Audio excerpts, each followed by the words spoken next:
Hello, hello, hello. How is everyone doing? Can everyone hear me all right? I'm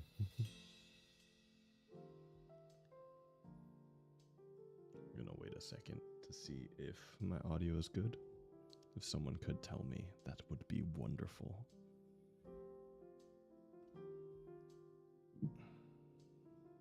What to talk about for the moment? Okay, you can hear me nice and clear. I am drinking today. So you are going to get red wine. I'm not going to say drunk, Fog, but I'm definitely drinking today.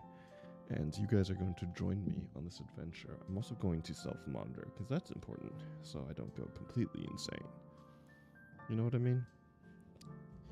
So, cheers. If you guys are drinking too, cheers. You know, day drinking, depending on what time zone you are. Day drinking is a great thing, right? So cheers to y'all.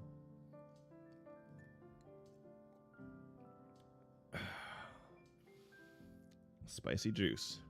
Spicy juice. Cheers with water. Absolutely. All right, so shall I say hi to everyone who is here? Let's start from the top. Hello, Zaylee. How are you doing today? Have you been a good noodle? Hello, Sion. How are you? Hello, Cole. And Omega. And Castle Rat. Sweetie Yukubo. A name I cannot pronounce. Cole, how would I pronounce that name after Sweetie Yukubo? Hello, Ria. Christian, how are you doing? It's been a while. And then there's Dom. Of course, I gotta make you wait. Of course, I have to make you wait. Who else? Hello, Hope. And Cheerio. And Angel Jung. 5 a.m. Jeez. Cheers.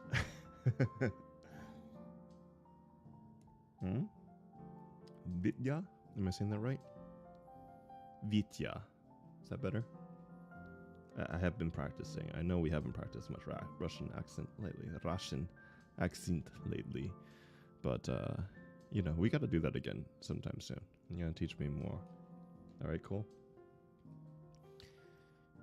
Anyways, it is so good to see you guys. Thank you for coming to my 1-year anniversary.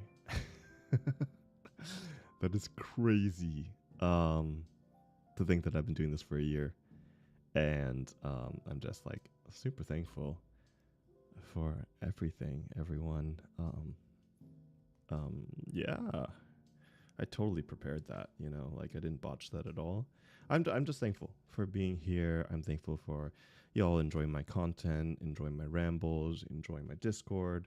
For those of you who are here who are not part of my Discord, that is in the link below, in the description below. Think of joining, and remember to react to the rules, otherwise you won't be able to see the rest of the Discord. Yeah, I think that would be wonderful to have you guys around to say hi, all that good stuff. We have our shenanigans there, I guess. It's the best way to put things. What else? Oh, did you say I'm hair quiet? I'll turn myself up a bit, I guess. Test. Is that better? Let me know if that level is better for y'all. No, you're thankful to me for bringing light into your life. I've got a question, Cole. Like, since I usually do like yandere stuff, how am I bringing light to your lives? Is that what you would like in your life? Hello, Curvy. I think that I'll stick with the average here. I'll lift it a little bit more and then sit there. How is that? It is not a red light. There is no such thing as a red light in this world. Everything is green.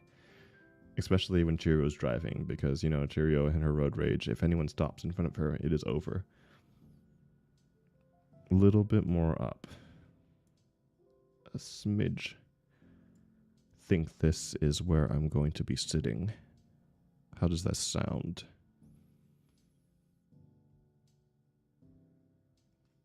Work has been pretty Work has been pretty busy, Cole. Not Cole, Christian. Yeah, unconditionally and smart enough to get away with it. Why would I be calling you out like that?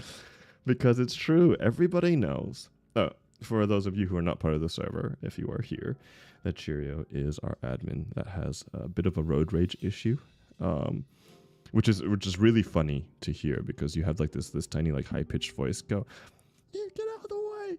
Don't hit the brake!" That's great.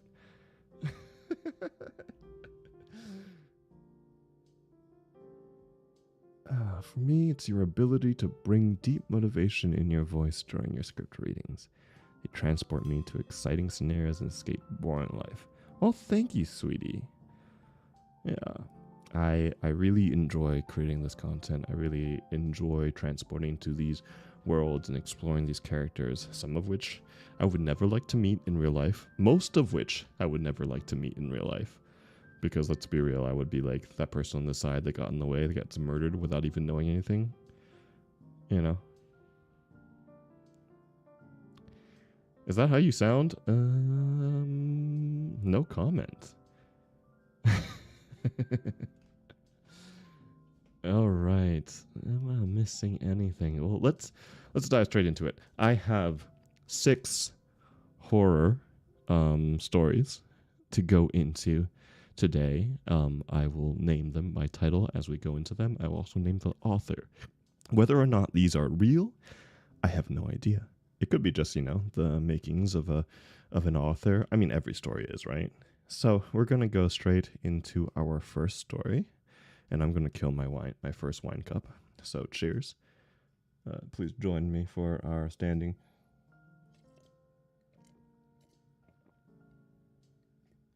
I didn't just chug the rest of that glass. Don't worry, we're being responsible here. Damn. Anyway. Bedtime stories. Exactly, Cole, you get it. Okay, sweetie. Drive safe. Please, I hope you did not join me in the cheers to drink alcohol right before you started driving. Yeah. No driving. I don't know what you're talking about. I have never, ever... I'm not going to tell a lie on stream. Anyway, so moving on. This is not a bedtime story. None of these are bedtime stories. And if you think they are bedtime stories, I am concerned. But let's have some water real quick before I go into it.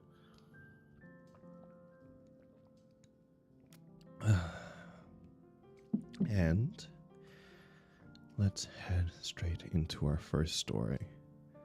Our first story goes by the title of There's Only 5 of Us on This Camping Trip. We Keep Counting 6 by not underscore necessarily. So, sit back and relax and enjoy the show.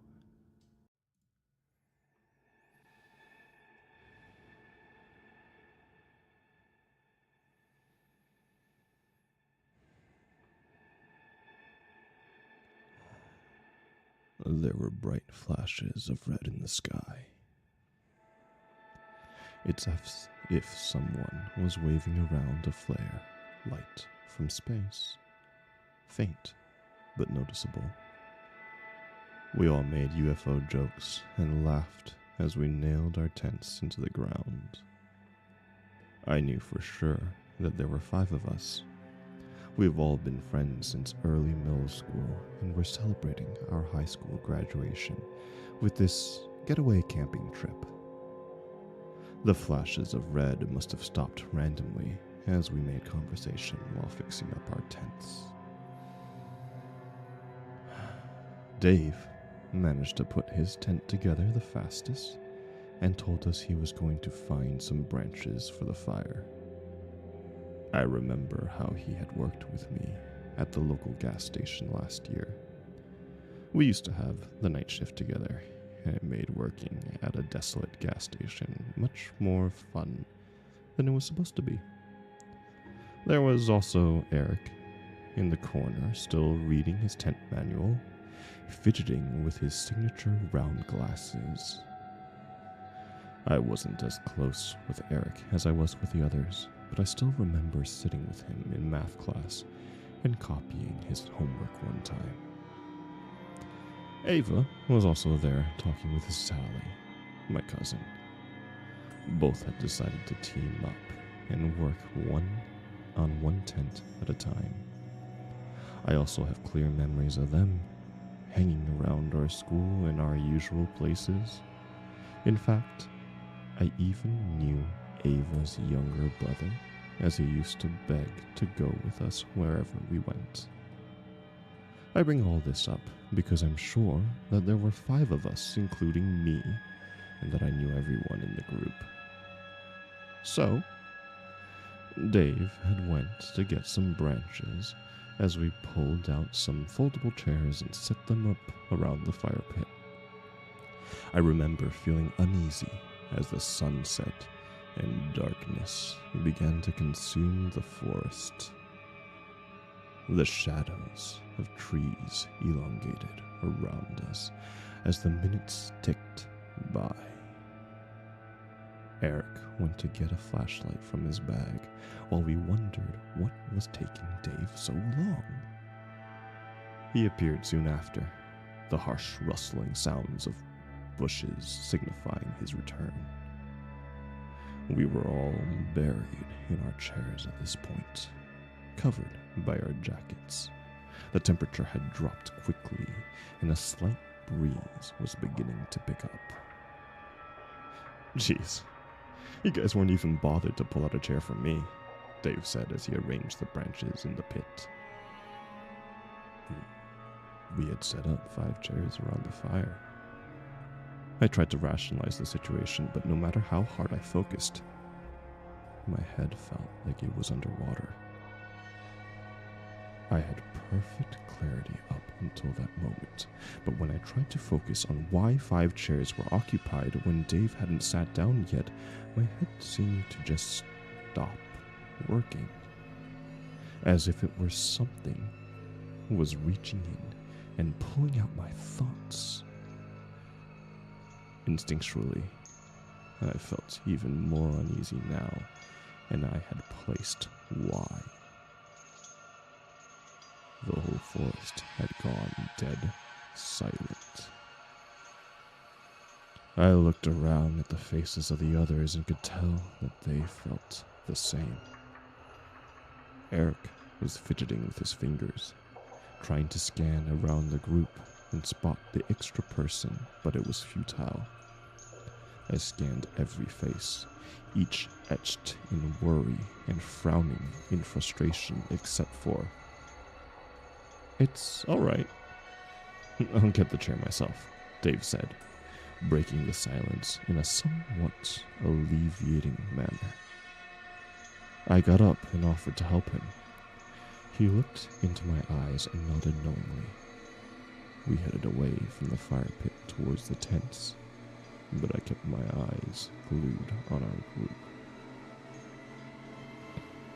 "How many people are here?" I whispered to Dave as he looked around and realized that we had indeed only packed 5 chairs. In fact, every person had brought with them their own chair. They were heavy to carry, and we wouldn't bring any extra needlessly. "There's 5, right?" "I mean, there's 5 chairs," Dave replied. His voice wavered as he spoke. "No, I just think that maybe one of us forgot our chair," I said. My mind was struggling to address the issue head on and now sought to find rational excuses instead. I didn't quite feel in control of my thoughts. It felt like swimming in a dream, and if I tried to force myself to think about who the 6th person was, my head would begin to throb. Yeah, that sounds about right, actually, Dave said, relaxing and heading back to the group. When we walked back to the fire pit and circle of chairs, 2 chairs were empty. One for me and one for Dave. Everything was adding up now, even though we all agreed it wasn't before. Sally suggested we were all probably tired after a long hike to get here and probably just needed some sleep. She could have been right. We were all sleep deprived from waking up so early today to make it on time. Ava brought out the drinks. The whole 6-pack was emptied. We all moved closer to the crackling fire for warmth as we took sips from our cans and reminisced on memories of the last year. Ava was in the middle telling us about that one time that she was home alone with weird things happening in our house when suddenly I got these chills, despite the pleasant warmth of the fire. What felt cozy and safe moments ago felt raw now, all because I realized that there was a crucial detail I missed. Who started the fire? I asked, completely interrupting Ava in the middle of her story and breaking everyone else's immersion. Everyone looked momentarily annoyed until they realized they had no answer. Once again, I scanned the faces staring back at me, all barely illuminated by the light of the fire. All familiar and pale from fear. Wasn't it you, Dave? Eric asked. Dave shook his head. I think the person standing behind Jenny did it, Sally said, looking over at me. I whipped my head around so quickly it hurt. My heart was pounding in its ears. There was nothing behind me except for the encompassing darkness of the woods. Staring at those dark trees behind me made me feel exposed. I felt like a lost bird in a vast field. Wait, I don't know, Sally said. Her eyes had gone wide and she was shaking visibly. She continued to look around frantically as Ava moved over to placing her hands on her shoulder and trying to calm her down. I think we should leave this place, Ava stuttered. Yeah, something just doesn't feel right. But I can't place my finger on it, Dave said. But it's so dark out in the forest now. We'd probably get lost if we leave now, someone else said. I tried to protest, but realized Eric was right. The woods harbored an oppressive darkness within which navigation would be near impossible. Let's not sleep in our separate tents just to be safe, Sally said. We all agreed. We only brought one-person tents with us, but we could squeeze 2 if we tried. That way, no one would be alone at night. Following this conversation, we all got up and made our pairs. I went with Dave, and Sally, like always, went with Ava. Eric kept complaining that he didn't have a pair, but we reassured him he did. He wouldn't accept it. I feel like at some point, we all realized that there were only 5 of us, and suddenly we were all huddling up in the middle of the clearing. Why do we keep thinking that there are 6 of us here? Eric asked. Sweat was dripping down his face despite the cold. We had nearly left him all alone on his own under the assumption that there was one other person. My stomach turned as I squeezed my eyes shut and tried to mentally recap everyone here. My head throbbed, but I kept pushing it. There's me, Dave, Eric, Ava, Sally, and I was pointing at each of them as I said their name. I retched and emptied out the contents of my stomach on the ground as I got past Sally. The left side of my head felt like there was a knife stuck in it. My vision was blurry. Dave held me up to stop me from collapsing, and we all wordlessly started to move towards the tents as someone put out the fire. Dave helped me into a tent, while the four outside discussed what should be done.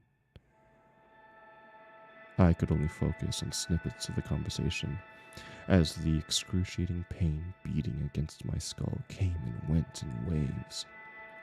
Sally had the brilliant idea of arranging 3 tents together so their openings faced together at right angles in a sort of U shape, so we could sleep as close as possible and also limit the entrance to our tents.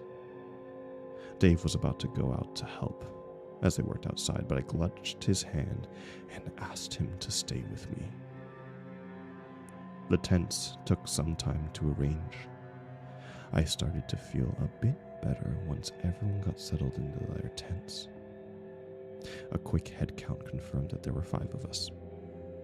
Eric would have to sleep in his tent alone, but he was more comfortable with it since all the tents were very close now. Looking back now, I think he was just trying to put a brave face on for us. I regret that moment deeply, letting him sleep in his tent alone. He was always less integrated in our group and knew that none of us would pair with him.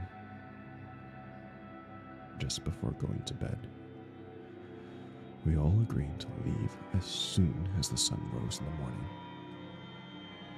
I remember taking one last look outside the tent into the forest before trying to fall asleep. The wind had picked up and the tree branches were gently swaying.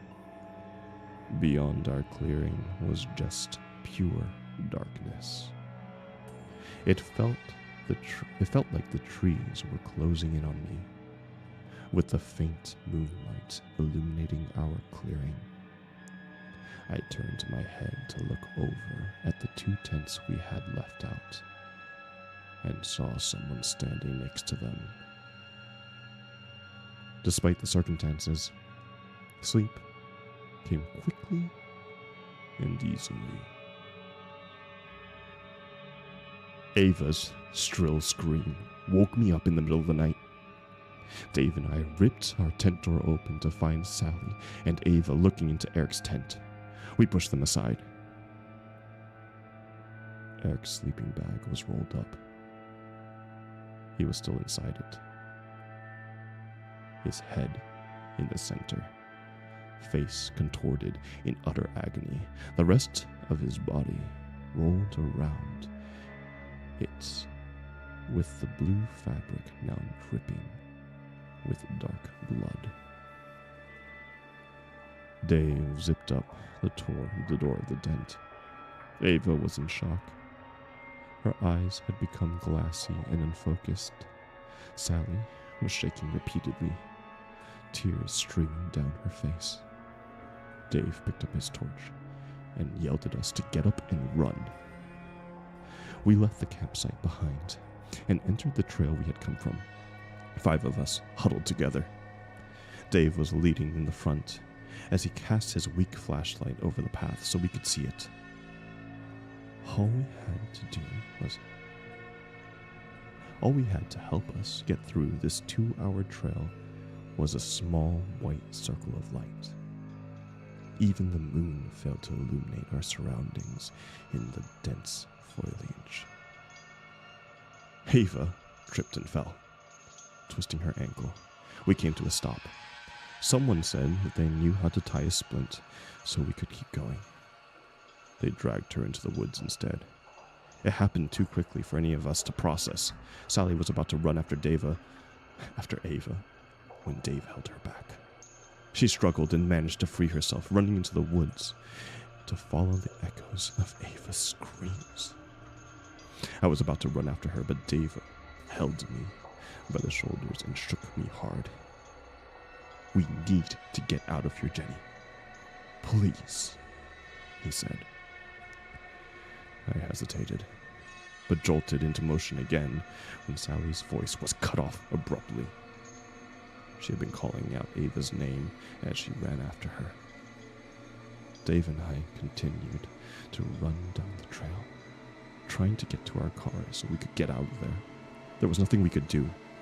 At some point, there were 3 of us running on the trail. Dave and I shoulder to shoulder while someone followed closely behind us. "Dave, who's behind us?" I gasped. My heart was threatening to burst through the ribcage, and my legs burned. He turned to look at me. Confusion transformed into fear on his face, then turned into rage. "You keep running," he told me as he produced a small pocket knife from his pants. He handed me the car keys, which I nearly dropped. Then he turned around suddenly and jumped at whoever was behind us. I continued to run to fear as the sounds of a struggle grew behind me. I tripped and tumbled through a trail for what felt like hours. I didn't allow myself to stop. I almost cried when the trail ended and I walked out into the familiar car park. Not wasting a second, I ran to the car and started it up, accelerating out of that forest and onto the highway within mere seconds.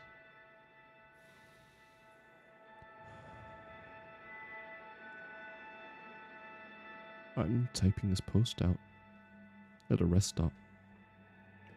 My phone has finally regained service, and I've called 911 to try to explain the situation.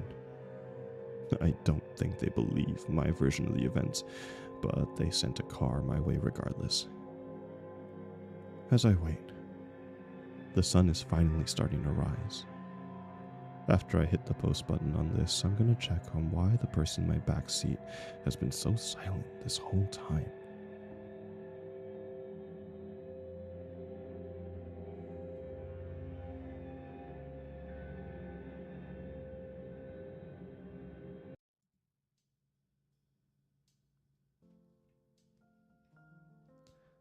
And we're back. I'm going to preface this by I scanned through these stories ahead of time, but to make sure that they were okay. But that was as much of an adventure as it was for me as it was for you guys. That was something, wasn't it? Yeah. That was pretty crazy. That was a good one. All right, so as we take a break and let everyone breathe and, all those good things, we'll sit here and relax, and I'm going to pour myself another glass. In the meantime, do you all have any questions for me over, the course of this last year? Any dying questions? I guess this could be an impromptu Q&A that I didn't prepare at all for, but we ball, right? Man. Let's see, let me read through some of your comments. Please drink water for me. Yes, everybody drink some water for Dom, the funky homo sapien. Funkiest homo sapien. Gotta remember that part. They're bedtime stories if you aren't a coward. Hello, Jerry. Jerry.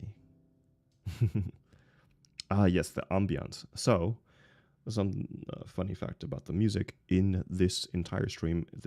These are all pieces by my dear friend YA Music. I would name all these tracks, however, most of them are actually not named. This is personal works between me and the composer as work colleagues. I've worked with them for many years. but they're very talented, and I am very happy and blessed that they gave me these pieces of music for my use.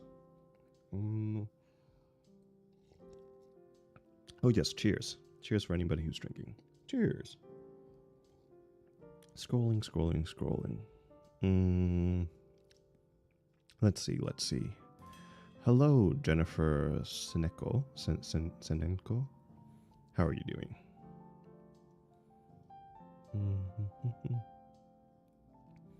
How do I come up with the ideas for my ASMRs? Asked by Jennifer. The ideas of my ASMR, a lot of them are written by other writers and are posted publicly. However, there are a few that are written by myself. To be honest, I think that most of the things that I've written for myself are like personal stories that I have like reshaped into storytelling format. I don't know how new you may be to the channel, but there is an IRL playlist that I have on this channel that you could check out. Be forewarned that the content can be quite dark. Not can be, is quite dark. But they are the lessons that my life have taught me. My favorite character so far. That is tough. My favorite character so far, asked by Sweetie Yukubo.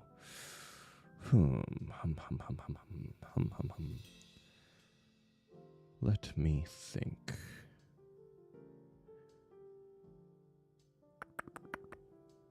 That's a tough one. That is a tough one. I want to say my rendition of that's inspired by the U character, or the series U, the Joe Goldberg type character that I wrote a while back, part 1 and 2. I've yet to continue the series, and I really need to.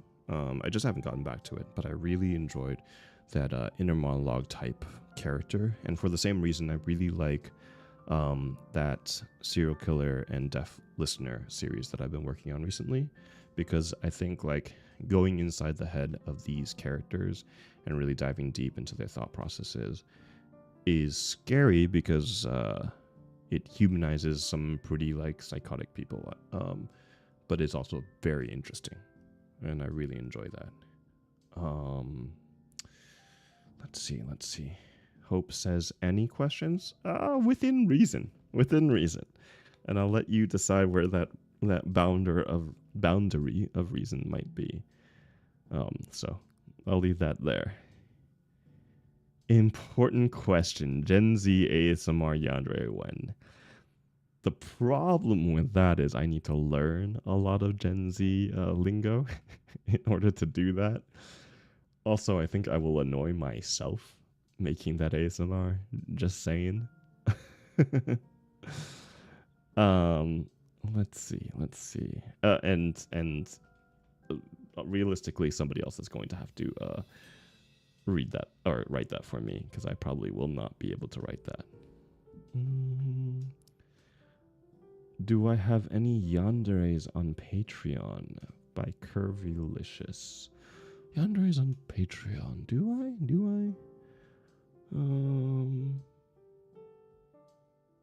I'm trying to think. I mean, kind of. There is like a script where it was like a bodyguard script that I did that had a part 1 on YouTube and a part 2 NSFW version on Patreon that I continued, and it did start as kind of the bodyguard being very yandere, very hidden yandere, and very jealous. I don't think he like was your typical like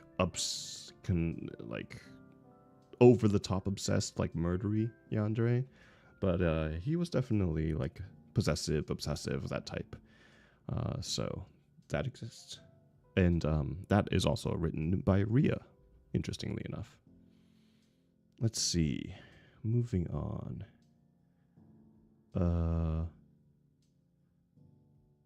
What is love for me? That is a deep question. Also, let's stop the questions here because then I'll never get to the second story. And you can hold your questions until the next one. But let's until the next break is what I mean. What is love for me? That is a really deep question. What is love for me? I think love takes a lot of forms. And I also believe that love is not always positive. Because love borders on a lot of negative things, which include like obsession, jealousy, neediness, those kind of things. It's really hard to handle love properly. And I've seen many forms of it where one might think one thing is healthy, and the other may not, right? Because there are expectations that people mentally draw in their mind and don't communicate about, because that's how they were brought up, or who knows what not. Society has taught them certain things, and then people think it's normal, so they try to force those expectations on other people, and it can get really messy. Not to say that love is all negative, but there's a lot of positive things to it too, right? There's a lot of comfort and care and warmth, and you just feel, I think, like there's a feeling of being complete with another. But I think of all the versions, the most important type of love is self-love, because there are just so many of us that just can't stand ourselves. And then we kind of expect to be able to love others. We kind of expect others to be able to love us. But why? And how do we expect those things when we can't do that for ourselves? I think that's where love starts, at least healthy love. Because if you try to build any sort of building without a foundation, without a base, you can't. It will be just really weak and fragile. Yeah, I don't really know if I answered your question, but moving on.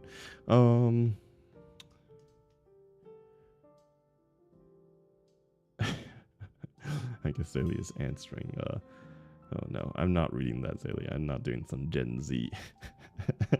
Gen Z yandere. Let's see, Jerry. Honestly, I think the Deaf Listener series has been one of my absolute faves I've done so far. Well, thank you. I really like that. I will be continuing it soon. I think the writer is making a few modifications, so I'm waiting to hear back from them before I continue it. But hopefully that'll be soon.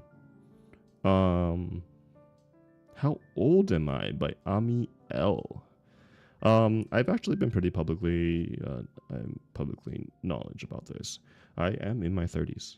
That may be a shock to some of you, but I am very publicly open about my age, given like the context of a lot of life stories that I've also given. Let's see. Will I ever finish the Collector series from Jennifer Seneco? All right. I actually recorded the last part today, before the stream. So look forward to that. I plan to release that on Friday, so keep a lookout for it. And that is where I'll cut off questions for now. Something I had and have to work on. Okay. Do you really want me to read that, Zaylee? I might. I can be convinced. How about we do a poll right now? I'm going to add a poll. Start the poll. Should I read Zaylee's? It's going to sound terrible, by the way. Zaylee's Gen Z Yandere. This is a mistake. I know you guys are all going to vote yes. Let's see.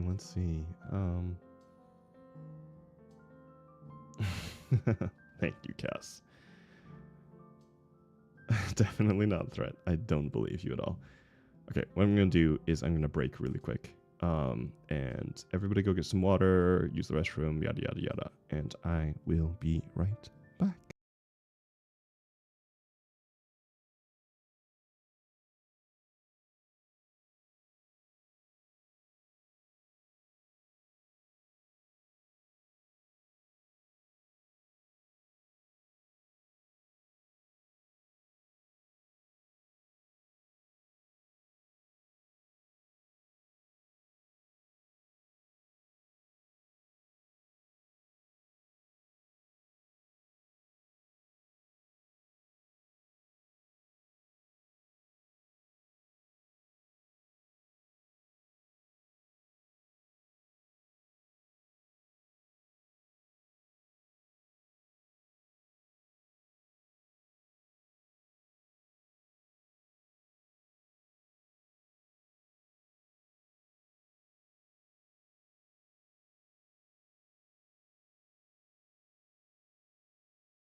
And we are back.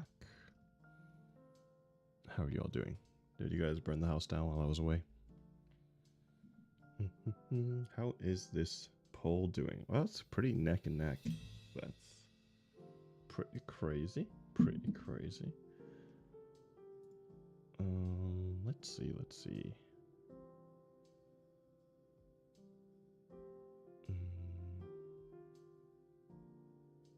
I'm hearing a sudden... Hang on one second, I'm having some technical difficulties. I'm hearing an echo of myself. Give me 1 second.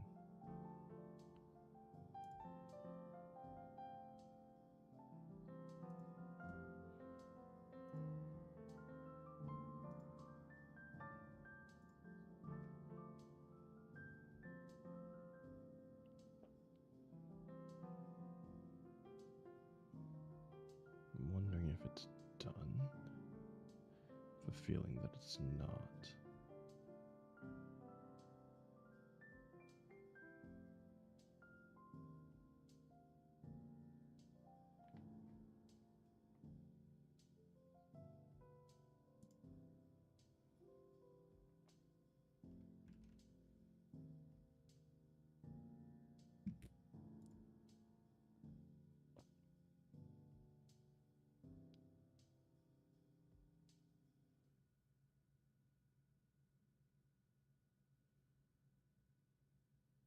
Try to sort this out. Apology for the lag. I haven't had these problems before.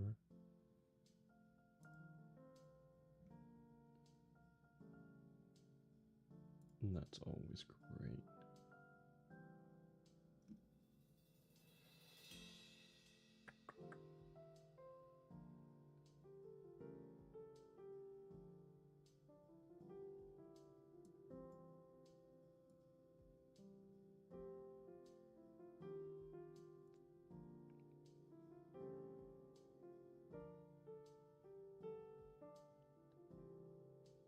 Shouldn't be playing this, honestly.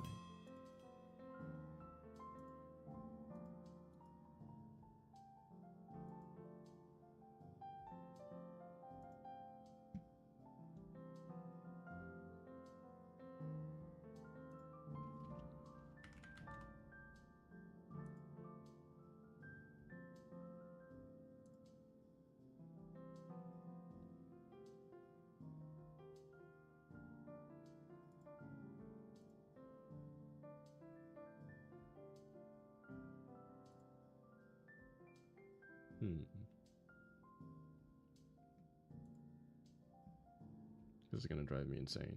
I'm not gonna lie, I can't listen to myself. Oh, are you guys hearing an echo, or is it just on my side?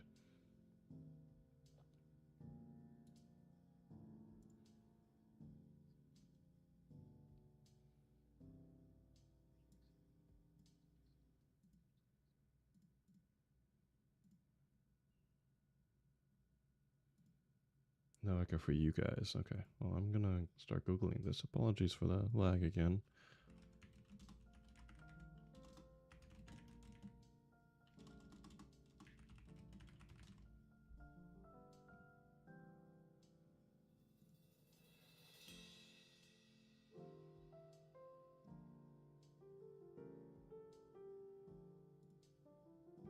It's all in my head. Thank you.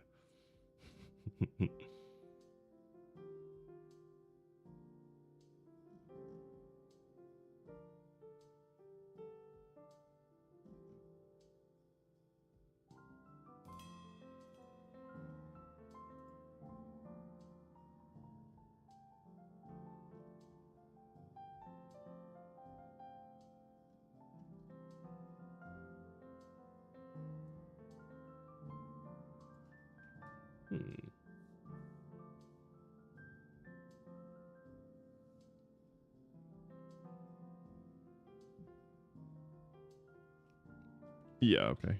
I understand that part. I can raise it a little bit.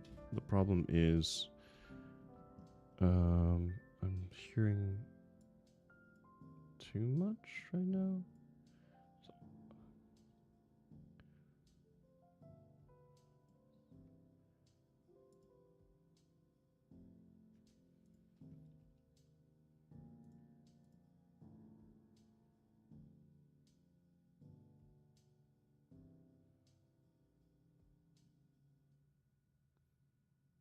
fact, I shouldn't be hearing anything at the moment.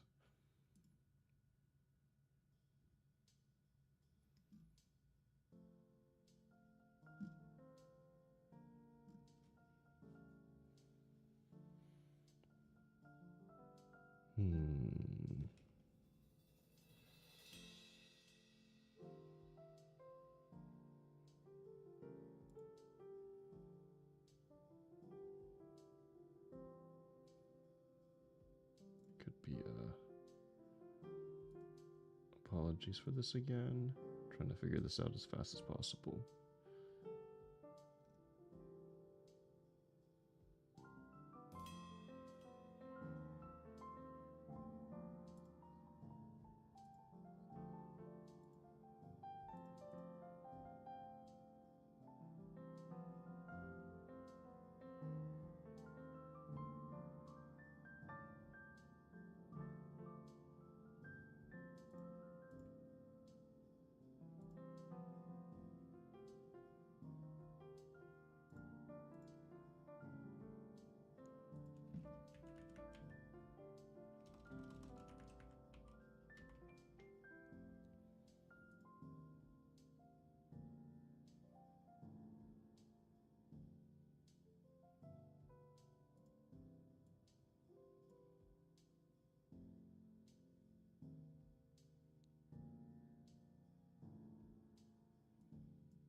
I think I got it now.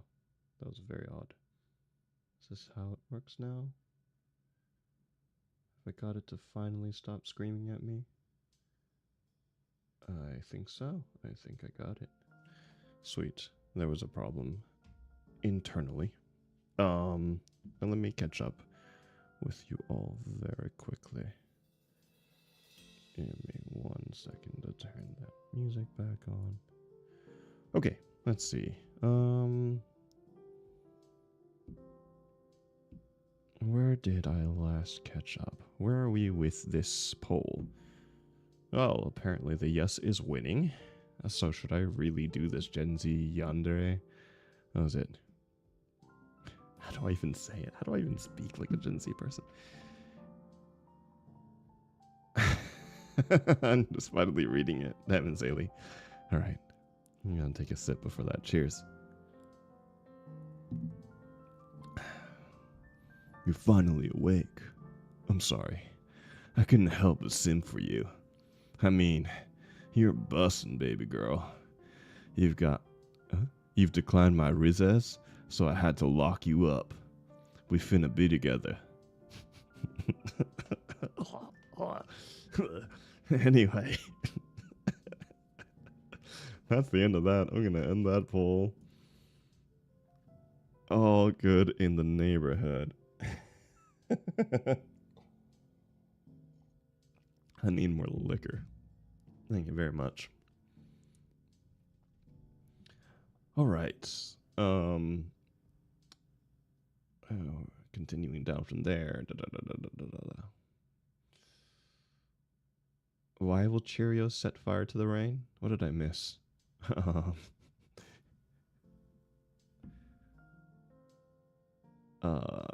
Omega asked, everyone in chat, would you rather share your feelings with a woman or a tree? I mean, I would share my feelings with a woman. I'm pretty open about my feelings. Sharing it with a tree would require me to go outside and talk to a tree, and I think I would look a little more crazy doing that. Just a smidge.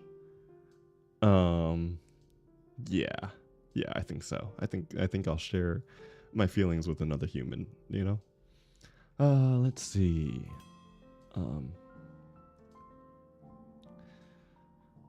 Man, I wish I played piano instead of flute sometimes. At least you still play an instrument, sweetie. My instrument skills have gone through the floor. You're part of Gen Z, but you don't like Gen Z that much. I could see that. I could see that. Can't stop it. Lit, fam. All right, Cass. All right. Calm down. Is Hope trying to rizz up Cheerio? Is that what's going on?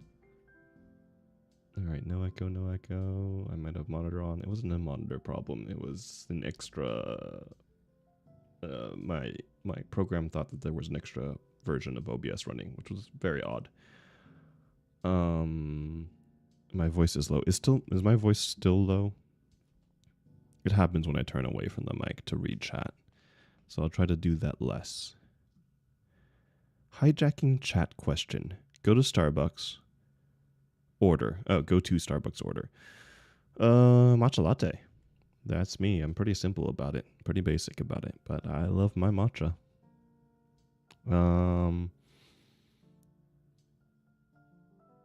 Coffee is coffee. Yes, yes. Alright, somebody wants to clip that Riz. Alright, you gotta go clip it later. The clipping, by the way, from the streams is publicly available. So you guys can clip whatever, and I will end up seeing it, I think.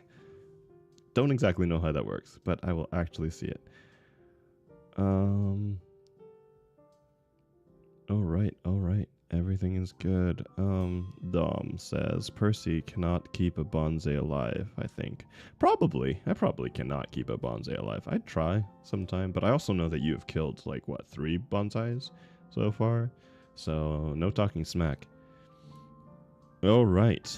Are we ready to head into the next story? Are you all prepared? Are you all prepared for the next very, not scary story whatsoever? Take a swig of water real quick.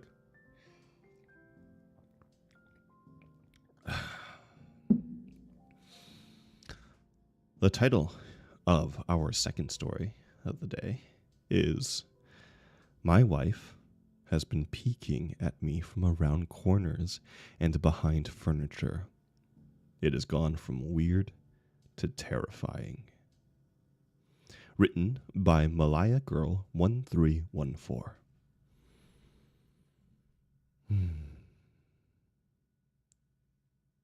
And here we go.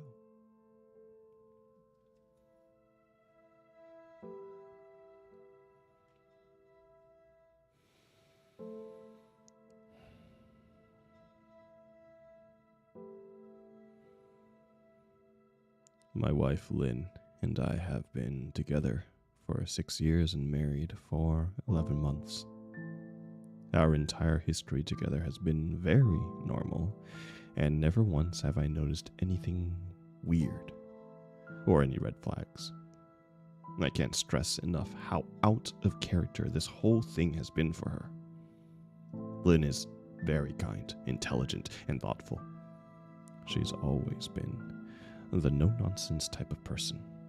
Being childish or trying to scare me is not something she'd normally do. She doesn't even like watching horror films. When we first started dating, she agreed to watch The Shining with me because she knew how much I loved horror. She was so scared that she didn't even make it halfway through the movie before we had to turn it off. She isn't into anything creepy and has never been into pranks. It's just not her cup of tea. And that's fine. And that's what's so strange about this. It's just so unlike her. I should also add that she never had any mental health issues as far as I'm aware, and it doesn't run in her family. I know some people are able to hide their mental health problems, but in the 6 years we've been together, I think I would have seen some sort of sign. 2 months ago, I was in the kitchen making myself some coffee before work. I was running a bit late that morning, and I knew I wouldn't be able to make it to the Dunkin' Donuts for my usual morning fix. I took a sip of coffee as I hurried down the hall towards the front door, when I happened to notice Lynn peeking at me from around the corner ahead of me. I could only see her eyes, and a strand of her long, dark hair hanging against the wall. The rest of her body was concealed behind the corner. I nearly spilled my coffee when I saw her. did burn the shit out of my lips. "Jeez, Lynn," I said, wiping a few drops of coffee from my pants. "You scared the shit out of me." She immediately popped out of view like a little child that had been caught. I heard her scurry off towards the living room, and by the time I got to the front door, she was out of sight. It was definitely really weird, and just totally out of character for her, like I said. But I also found it kind of funny that she was being more playful and a little less serious. I shouted that I loved her and called her a weirdo as I shut the door behind me and I heard her laughing. Her behavior was a bit odd, but it certainly wasn't something to call a priest over. I forgot about it by lunch, and by the time I got home, she was her normal self. I didn't bring it up, and neither did she, and life went on. The next incident came 3 days later. It was around 2 a.m. and I had woken up to get a drink. I was standing at the kitchen island, jug of OJ in hand, when I felt the strong feeling that I was being watched. For whatever reason, I looked down at the floor and saw my wife's smiling face staring back. She was peeking at me from the other side of the island, staring up at me with wide, unblinking eyes and grinning like a Cheshire cat. I screamed, I'll admit it, not out of irritation but fear. For some reason, at that moment, I was scared. At the sound of my scream, Lynn scuttled backwards, out of my view, her hands and feet smacking the tile floor as she hurried out from the kitchen on all fours. I didn't run after her, or even yell after her. I just stood there, frozen, in shock, wondering what fuck had possessed her to do that. It took me a little longer than I'd like to admit to go back upstairs, but eventually I did. When I got to our bedroom, Lynn was lying on her bed, asleep, or at least pretending to be. I stood there for a while, watching her breathing to be sure that she was really asleep. I had the feeling that she might jump out at me the moment I got into bed, but she didn't. I climbed into bed and she didn't even move. Her breathing was soft and deep, and I started to wonder if I'd dreamt up the whole thing. The next morning, I was waiting for her to come down for coffee, and after handing her a mug and kissing her cheek, I decided to ask her about it. "What was that about last night?" I asked, keeping my tone light so I didn't offend or embarrass her. She frowned over her cup of coffee, shaking her head like she had no clue what I was referring to. "You were peeking at me again. From over there," I said, pointing to the spot on the floor by the kitchen island. She followed my gaze, and when she looked back at me, she burst out laughing. She laughed so hard that I couldn't help but join her. "You creep me the fuck out sometimes, you know that?" I said. She giggled and set her cup on the counter and wrapped her hands around my neck. "You creep me out all the time. So I guess we're even," she teased. We said our goodbyes and left for work. As I drove, I kept thinking about how creepy it had been just seeing her grinning at me from behind the island like that. The sounds her hands made on the floor as she crawled away. I told myself she was just trying to be silly, just trying to join me in my love of all things horror. It's not like I was afraid of her, but it still didn't sit right with me. I started seeing her peeking at me more and more. Sometimes she'd be peeking out from behind the couch or living room curtains. Once, she even managed to get inside her grandmother's old trunk that sits at the foot of our bed. I might not have even known she was there at all had the old trunk's old hinges not given her away. She'd had the lid propped up just enough so that only half her face peeked through. She'd been grinning like an excited toddler. It was unnerving. I didn't even know what to say to her. All I could do was stare. When I finally found my voice, I asked her why on earth she was doing this. She didn't answer, but she slowly closed the lid, shutting herself inside the trunk. I just walked away, feeling disturbed. I didn't even understand why she was doing it, but it clearly made her happy. I just hoped she would tire of the game quickly. Lynn didn't peek at me for the next 2 weeks. I started to think that she was done with her weird prank, and I was relieved. We were just watching a show on Netflix one night, and I jokingly said that I hadn't seen her peeking at me lately, and that she must have given up on her spy game. She looked at me with a small smile and said, "Maybe I've just gotten better at it." I didn't say anything, but I wondered whether or not she was joking. For the next few days, I couldn't stop thinking about what she'd said. Was she still peeking at me when I wasn't looking, and I just hadn't noticed? And if so, what the hell was she getting out of this? I started feeling paranoid, constantly checking whether she was watching from around the corner or behind a door. I was jumpy whenever I was home and she wasn't in full view of me. I felt stupid and a little crazy. But after a few weeks without another incident, I began to relax. I stopped checking behind furniture and walls and told myself that it was just a bad memory.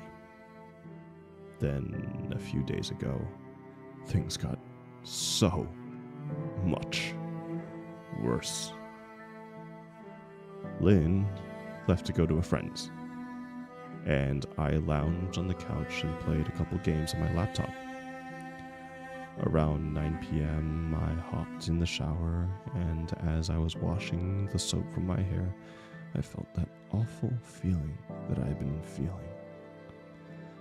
I slowly opened my eyes and almost had a fucking heart attack. Lynn was peeking from behind the shower curtain. Her entire head stretched into the shower, leaving just her body outside. Her long, dark hair hung against the curtain, the ends dripping with water. Her mouth hung open, a terrible grin, eyes wide and red, as if she hadn't blinked in a while. I screamed and jumped back against the wall. She didn't move, nor did her smile waver. Her makeup ran down her cheeks in 2 black streaks. She looked giddy and completely deranged. I was fucking terrified. We stood like that for a few moments, neither of us saying a word. Finally, after what felt like forever, she slowly pulled her head back out of the shower. I watched her blurry figure through the curtain as she moved backwards towards the bathroom door. A second later, the bathroom door slammed shut, hard enough to rattle the mirror. I screamed again and jumped out of the shower to lock the door. I stayed inside the bathroom for over an hour. Maybe I overreacted to some of you, but joke or not, I wasn't going to put up with this crazy shit anymore. That's what I kept telling myself as I paced my bathroom, stopping to listen at the door every few minutes. Suddenly, I heard a muffled sound. I pressed my ear against the bathroom door, straining to listen. I couldn't hear anything, but I envisioned Lynn standing on the other side of the door, giggling at her joke. I felt a surge of anger. I was beyond pissed at being made to feel scared in my own house. and made to hide in the bathroom for an hour. All for what? Some joke? If it was a joke, it was an awful one. What the fuck, Lynn? I snapped. This shit is getting really fucking annoying. I waited for her to apologize or call me a jerk. But instead, I heard a faint moan. So quiet, I wondered if I heard it at all. And then complete silence. Lynn? I called out, not able to even hide the shakiness in my voice. I got no response, just my own heavy breathing. I swear to God, just fucking stop it, I yelled, pounding my fist on the door. I waited for her to cuss me out, something I would expect from me talking to her like that. I never screamed at her before. But there was nothing. Just the occasional drip from the shower head. I won't deny that I was scared. Too afraid to open the damn door and face my own wife. I waited another 30 minutes or so, which feels like a fucking lifetime when you're scared. Finally, I decided I wasn't going to spend the night hiding in my bathroom. So, I got down on my knees and peered under the door, almost expected to see her face peeking back at me, but thankfully I didn't. I could see straight down the hallway to the top of the stairs, but no Lynn. I didn't know if I should be happy about that or not. I looked for a few minutes, waiting to see her head pop up over the top step, but it never came. I stood up, my hand hovering over the door, and mentally prepared myself to open it. I slowly turned the lock with shaky fingers and was about to yank it open when I heard a sound that still makes me feel nauseous when I think about it.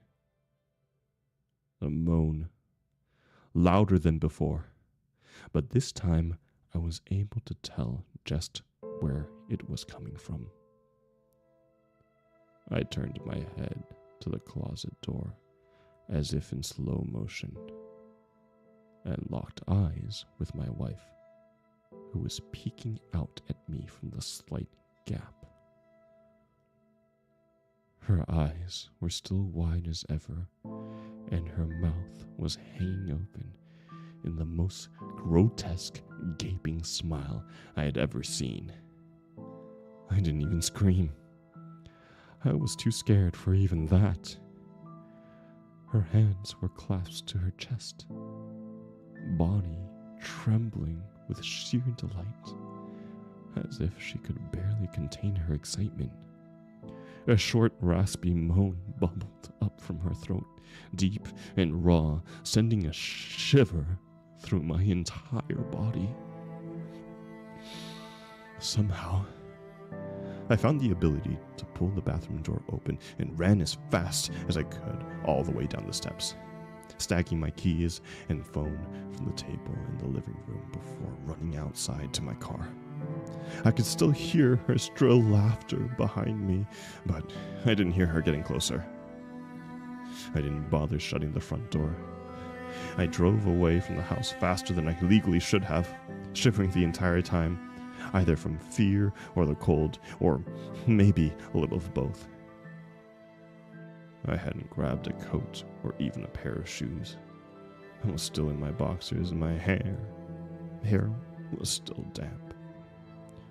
I drove straight to my brother Chris's house, about 40 minutes away, ignoring any and every call and text I got.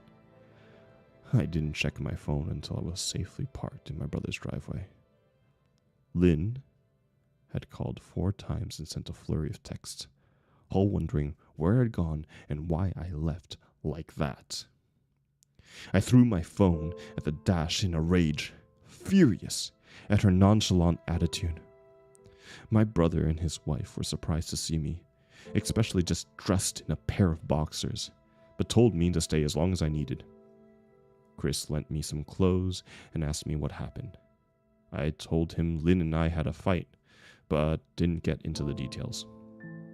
I didn't want him to think I was overreacting, leaving my wife over a prank, even if it was a strange one. I mean, hadn't I encouraged her for years to lighten up instead of being so serious all the time? I wanted her to relax and loosen up, but this was definitely not what I had in mind. I tried to sleep on their sofa, but my brain wouldn't let me sleep. Every time I closed my eyes, I saw Lynn's face staring at me from inside the closet. Knowing she'd been in there with me the entire time made my skin crawl. She never left the fucking bathroom at all. Instead, she slipped inside the closet and slammed the bathroom door shut to fool me. The mere thought of going back home gave me anxiety. I tossed and turned, unable to sleep. Chris ended up giving me a sleeping pill so I could get a little rest. My sleep was filled with terrible dreams, all of Lynn's smiling face. I woke up just as the sun started to rise. My sore body ached from the sofa and I felt drained.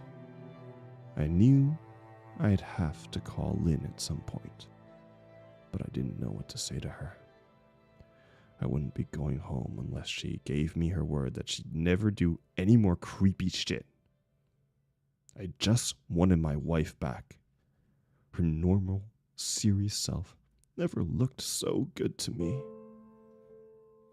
I was contemplating calling her and telling her that when a familiar feeling came over me.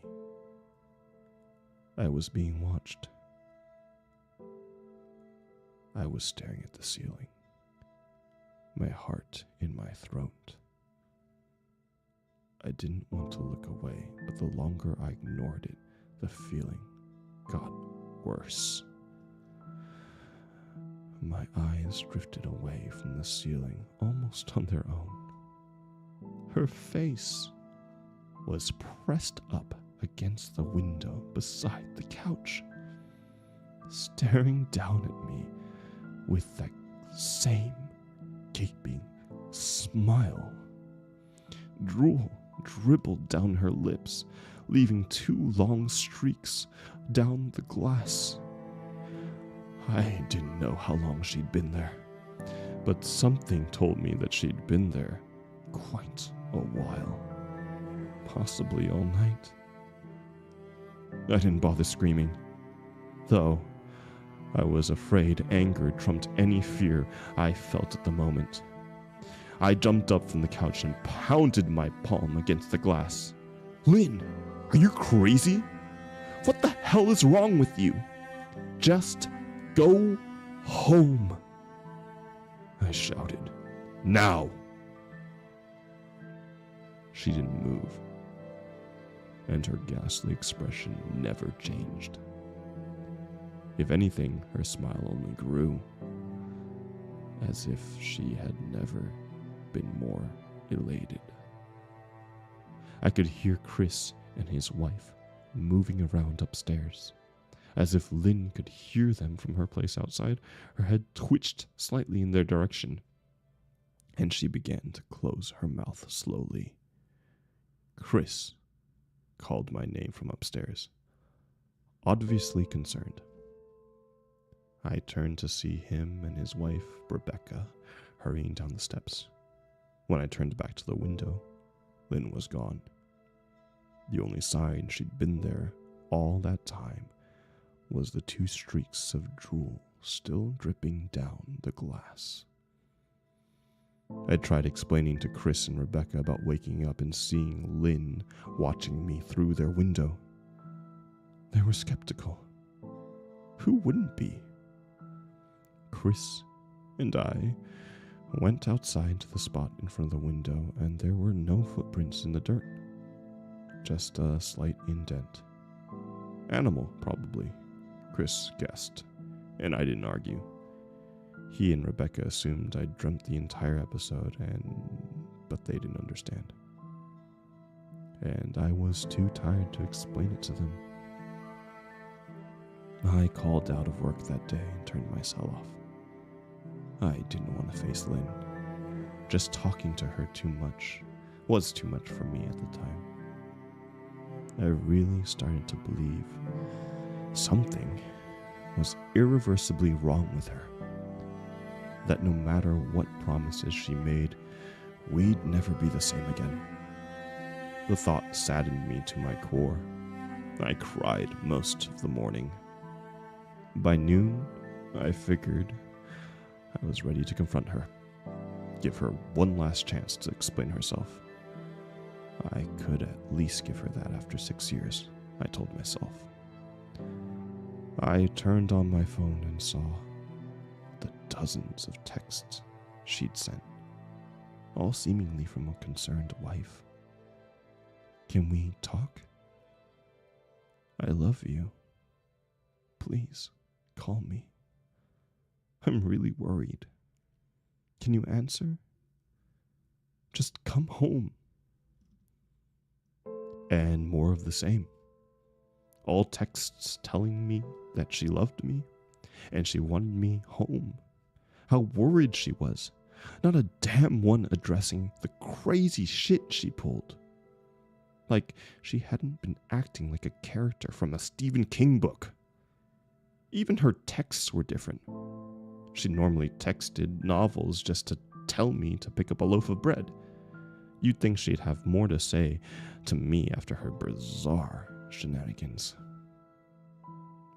I know it probably seems childish to some of you who are miles away from this situation, but if you saw the way Lynn had looked at me, how she scampered away on all fours like some wild animal, grinning at me from the inside of the closet like a lunatic,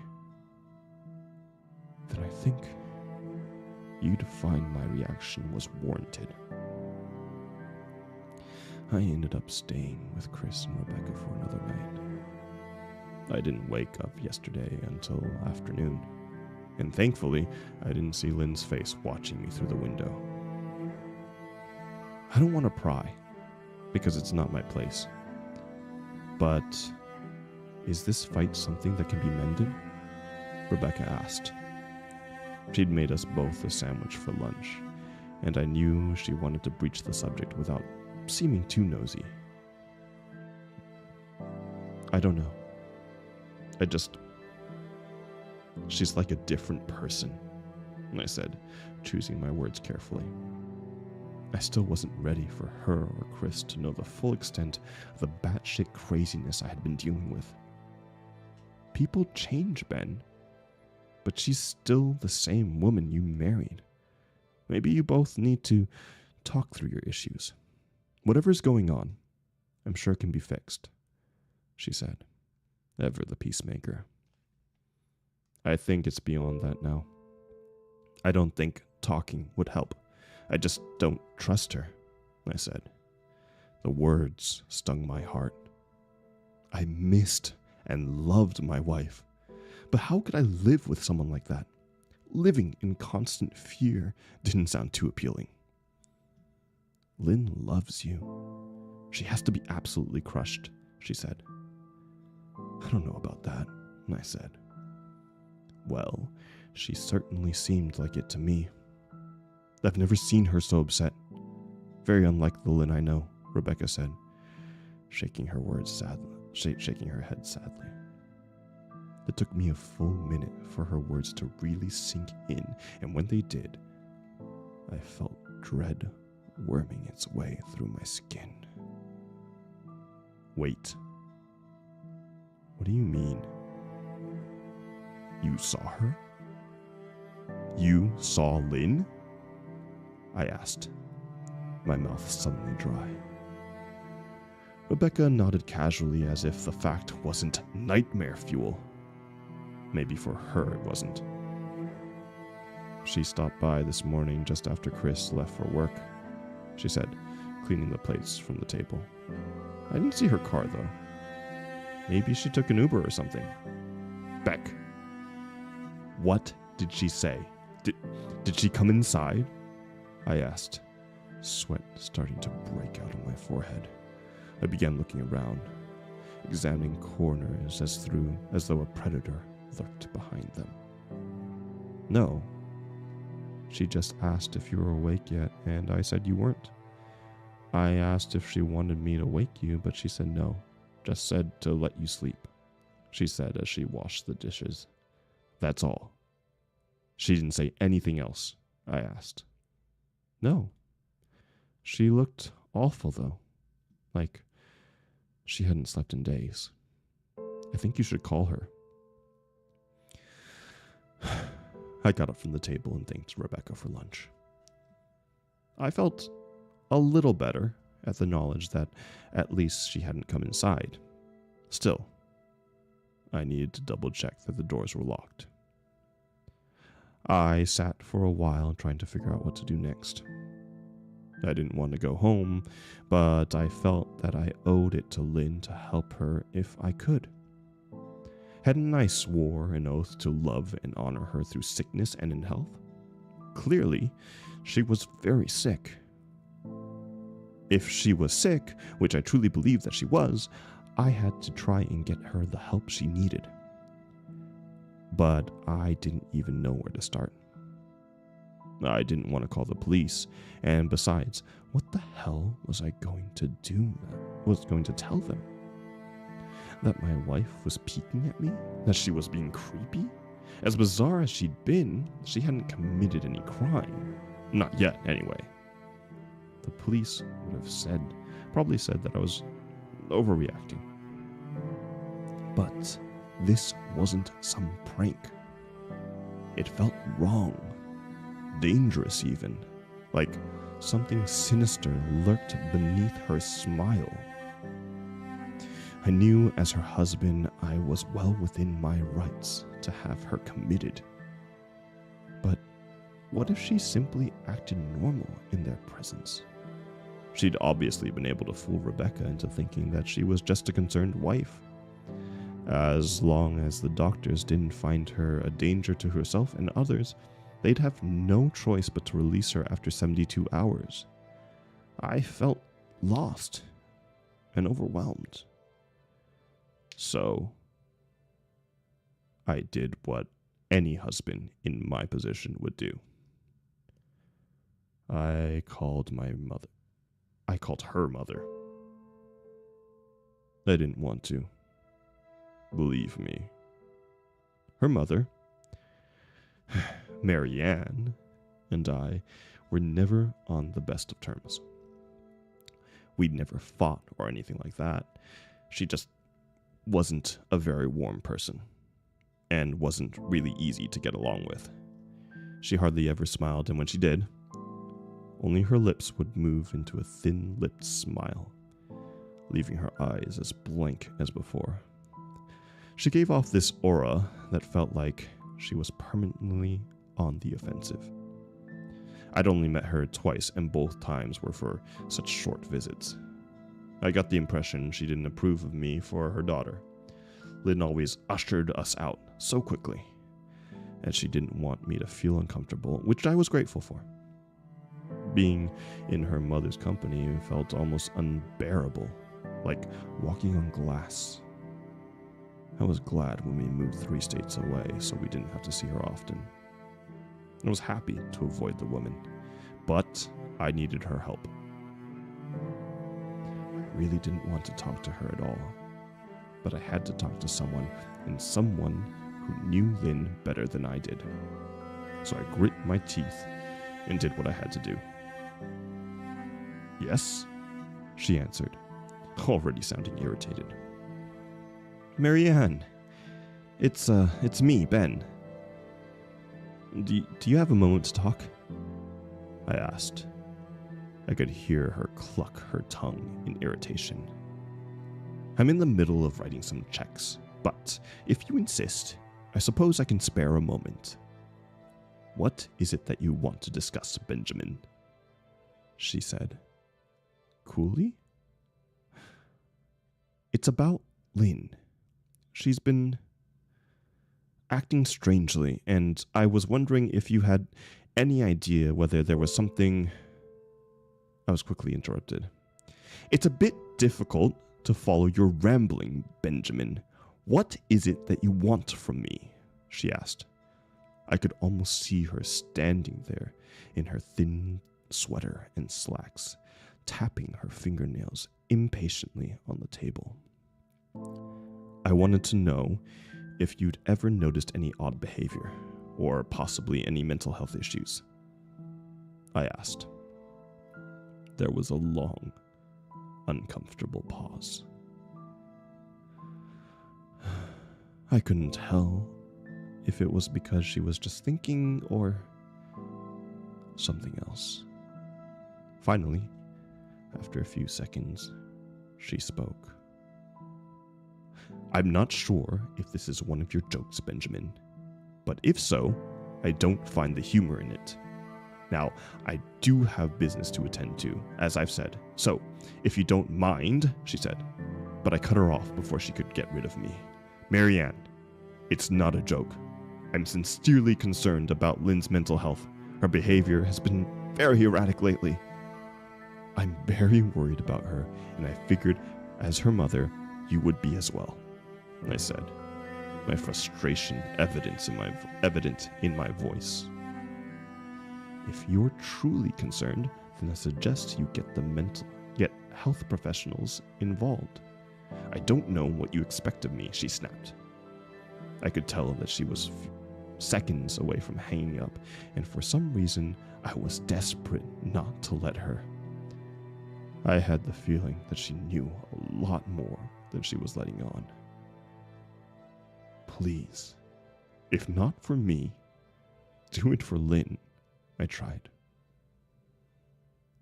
I heard a faint, shaky intake of breath, as if she were trying to hold her steely persona together, but failing.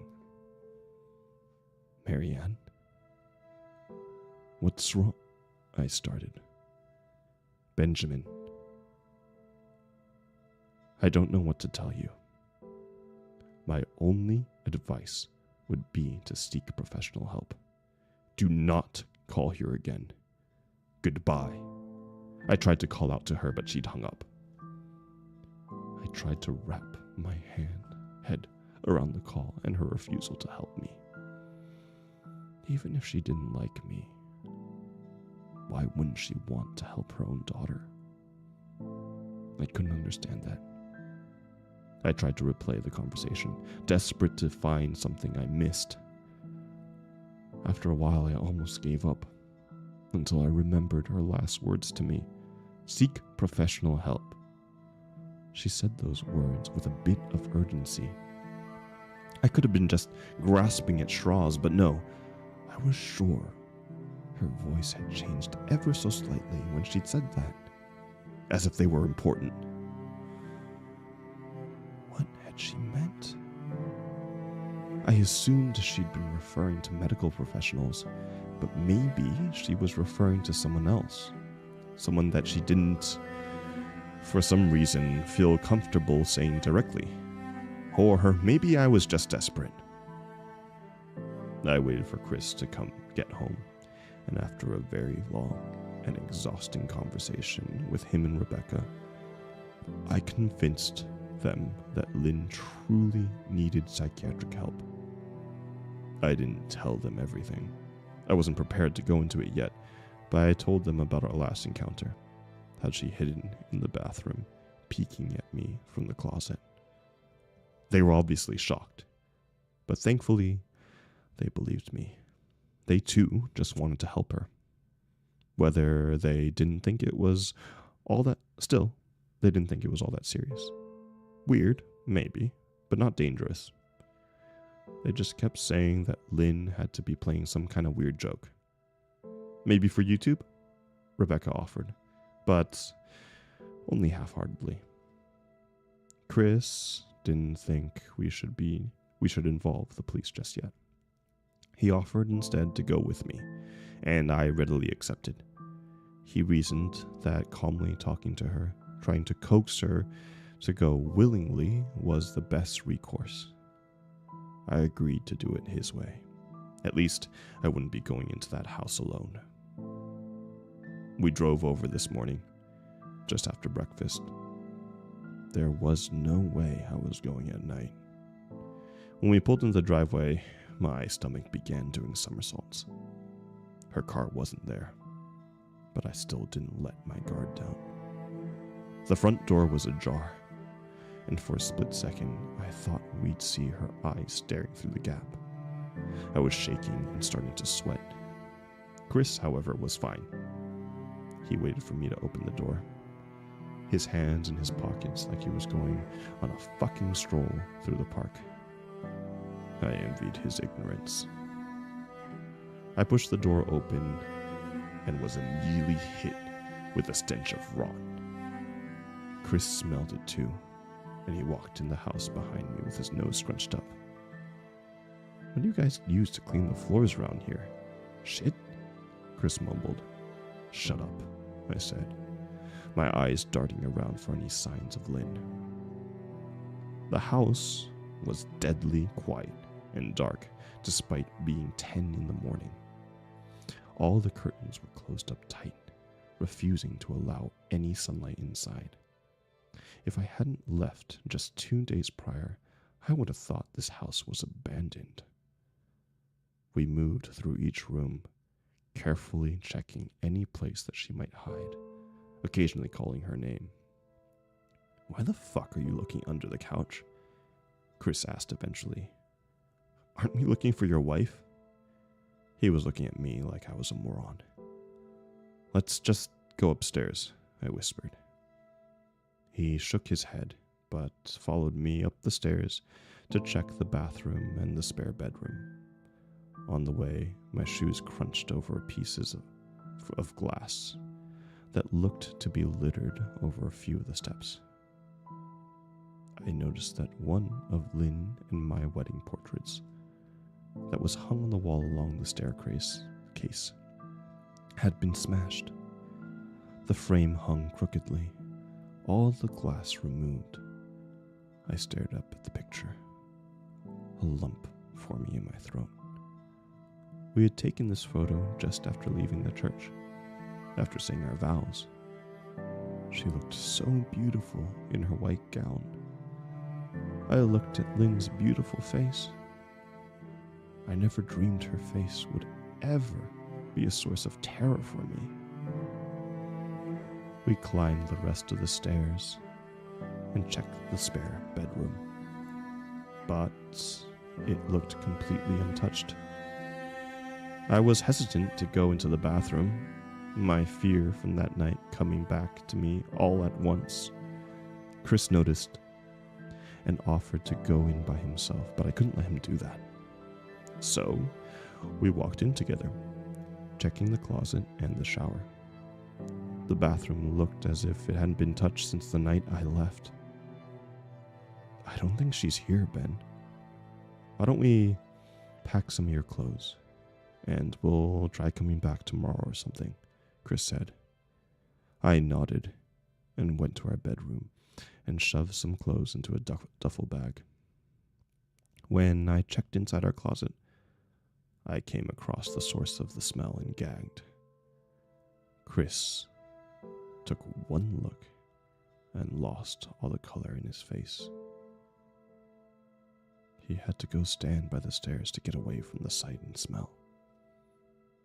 I gazed down in shock at what lay inside my bedroom closet. Soaked into the rug were at least a dozen eyeballs, all carefully laid out in pairs. Some were as large as a quarter, while others were as tiny as a marble. I stared down at the eyes she'd collected from small animals, and I wondered how she'd gotten them, and shuddered at the thought. Man, I thought I had it bad with Becca's shoe addiction, but fuck me. Your wife's in here collecting eyeballs, Chris said, gagging. Ben, I think we should go. He called from the hall. I'm getting nauseous. All right. I grabbed my duffel and shut the closet door on my new nightmare. I stepped out into the hall and took a deep breath of air.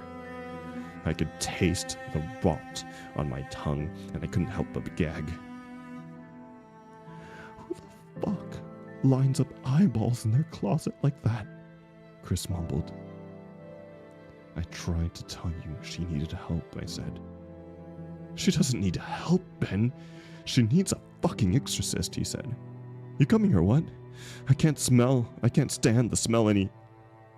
His words died in his throat, and his eyes grew wide with fear. I didn't ask him why. I could feel it. Someone was watching me, and I didn't think it was the eyes in the closet. I turned around, my eyes slowly scanning the bedroom. Christ, I whispered, as I finally saw what we'd miss. Under the bed, curled on her side, watching us with the excitement of a kid on Christmas morning, was my wife. She held her hands together just under her chin, and they were shaking eagerly.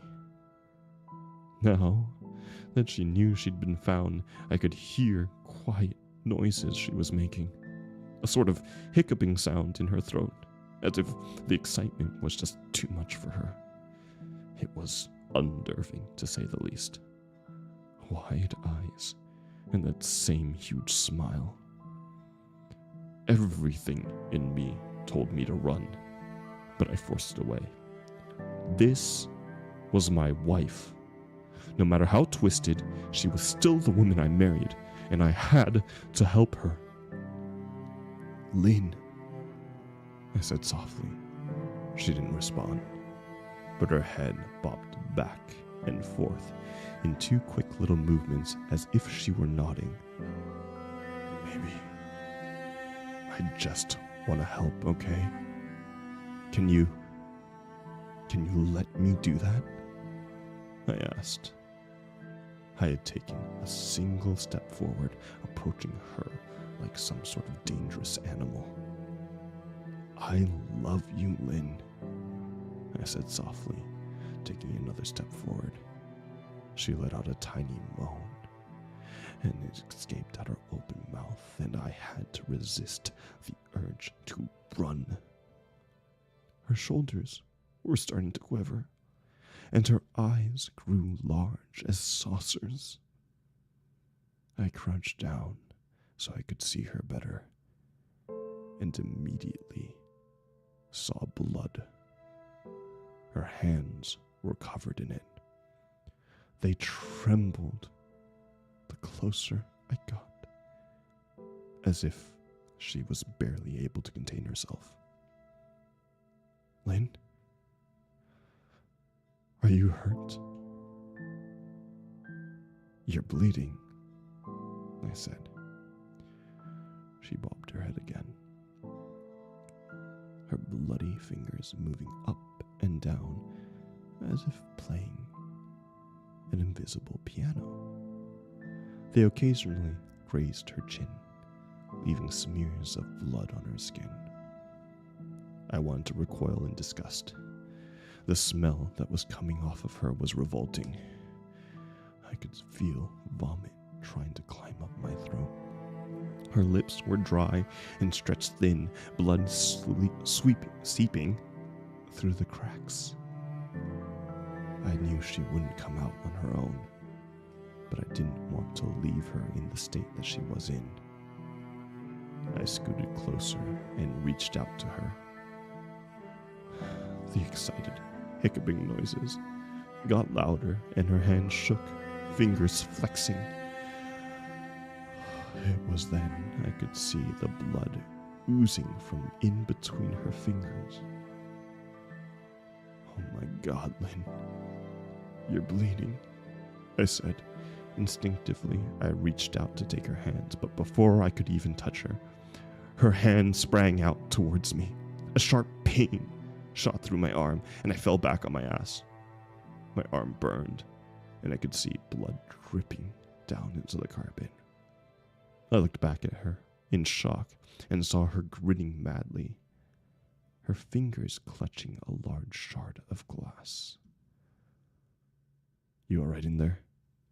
Chris asked from behind me. I turned my head slightly and nodded to him, cradling my arm to my chest. When I turned to face Lynn, I saw that her focus had shifted. She wasn't even looking at me anymore, and she wasn't smiling anymore either. She was staring past me, her eyes glaring at Chris the way a hungry lion might stare at an antelope. Her mouth was still hanging open, but it was twisted into a snarl. I got to my feet. I began walking backwards down the hall, afraid to take my eyes off of her. "Are you bleeding?" Chris asked. The moment the words left his mouth, Lynn started fast scooting from out from under the bed, glass shards still in her fist. Chris, run, go!" I yelled. He must have been too afraid to move, because a second later I felt my back bump into him. He was still standing at the top of the stairs, staring at the horror that was my wife. Lynn had crawled completely out from under the bed and stood in the bedroom doorway, her face twisted in rage. Her whole body was visibly tense. Blood ran down her fingers and onto the floor. "Jeez, Lynn," Chris said. "You, playing hide and seek?" I reached back and pushed him towards the steps. "Move your ass, Chris," I said as quietly but firmly as I could. Lynn bobbed her head in fast, sharp motions and began to grin, stretching her mouth open wider and wider so that her chin seemed to touch her chest. I heard Chris mutter a prayer, and then he was running down the stairs. I stood at the top of the steps, stuck between the love for a woman who clearly needed help and self-preservation. "I only want to help," I said, choking back tears. Her eyes focused on me once again, and she slowly lifted the glass, holding it out in front of her. And then she started sprinting at me, grinning with utter excitement. Thankfully, my body took over, and I flew down the stairs, skipping 2 or 3 at a time. I made it to the front door before I felt her leap onto my back, wrapping her arms around my neck. Her open mouth next to my ear, I could hear those terrible hiccuping sounds up close. I shook her off me, knocking her to the floor. I felt that searing pain on my back as she went, but I tore open the front door and bolted to my car. Chris was standing in the front yard, talking on the phone to the police. I didn't say a word. I just ran to my car and jumped in. Chris took the hint and followed me, still on the line with 911. I watched the rearview mirror. Sure, I'd seen her there, running after us, but I never did. I went straight to the ER and got 11 stitches in my arm and 3 on my back. The police asked a lot of questions and went back to the house to do a search, but of course, Lynn wasn't there. They advised me to stay with a friend or a relative for a while and to file a restraining order as soon as I could, but none of those things would matter. Somehow, I just knew. I dropped Chris off at home and went to a motel an hour away. I wanted to put as much distance between me and Lynn as I could. And this is where I've been for the last 4 hours. I thought maybe the police would find her. Maybe they'd get her the help that she desperately needs. But no, I don't think so. Because 40 minutes ago, I got a text from an unknown number. Just 3 words. I found you. And a picture attached. The picture was dark and grainy, but I instantly knew where it was. There was no mistaking my wife's eye. I started typing this out immediately after. I don't know what to do. I'm alone and scared, and I can't help but feel that I'm being watched.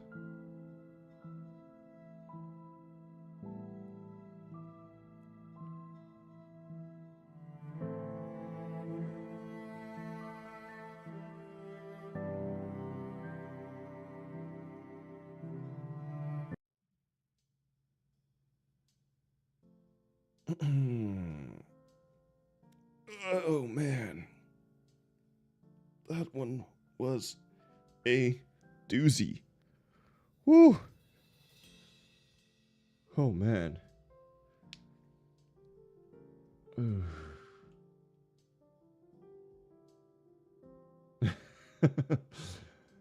Oh man.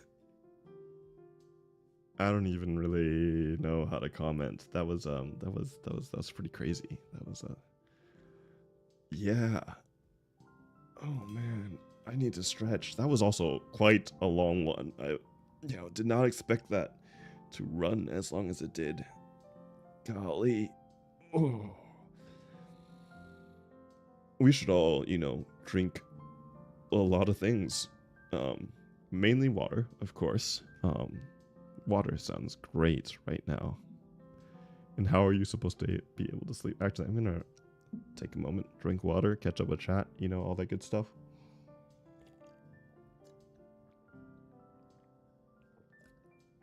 Oh boy. Oh boy, oh boy. Oh. And that was normal water. I'll drink some juicy, some spiked water in a bit. Let me catch up. How many drinks have I had from Cheerio? I don't even know if that was the right place for me to catch up, but I'm gonna say it. I'm on my second glass. I really haven't drank it that much. My second glass of Cabernet Sauvignon. And I'm gonna take a sip of it right now. Cheers to anyone who might be drinking with me.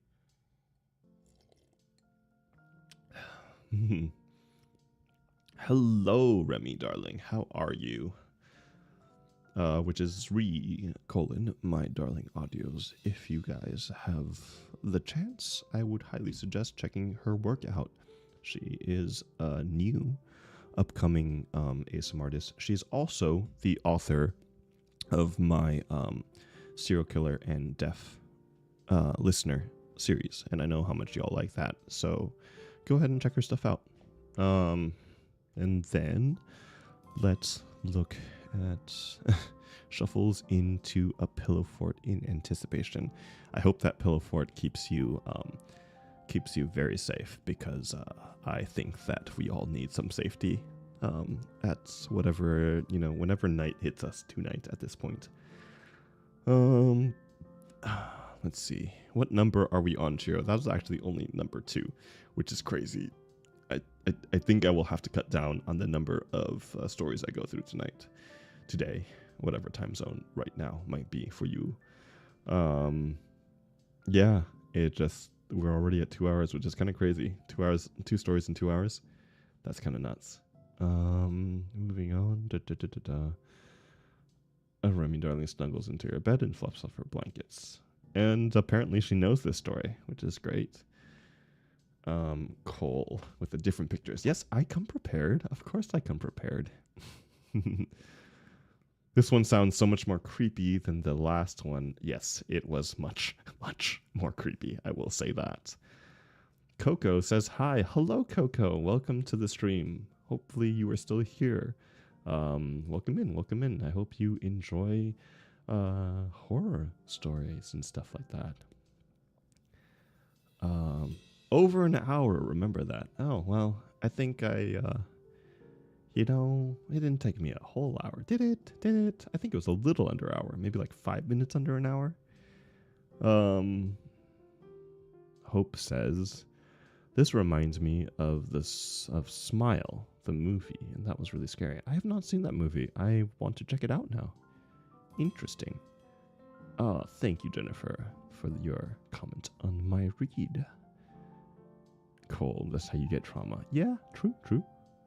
Coco, this is giving you chills. Yeah, it gave me chills too. You know what I mean? Sweetie, take a photo. Do you mean take a photo of, your wife smiling like that? I think at that moment you wouldn't really think.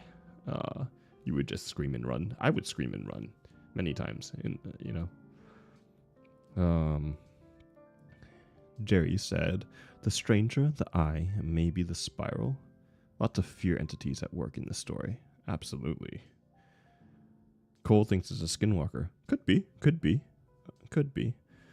Kirby thinks it's a doppelganger. Yeah, I mean, it could be, but also, it seemed like the mom knew something was going on.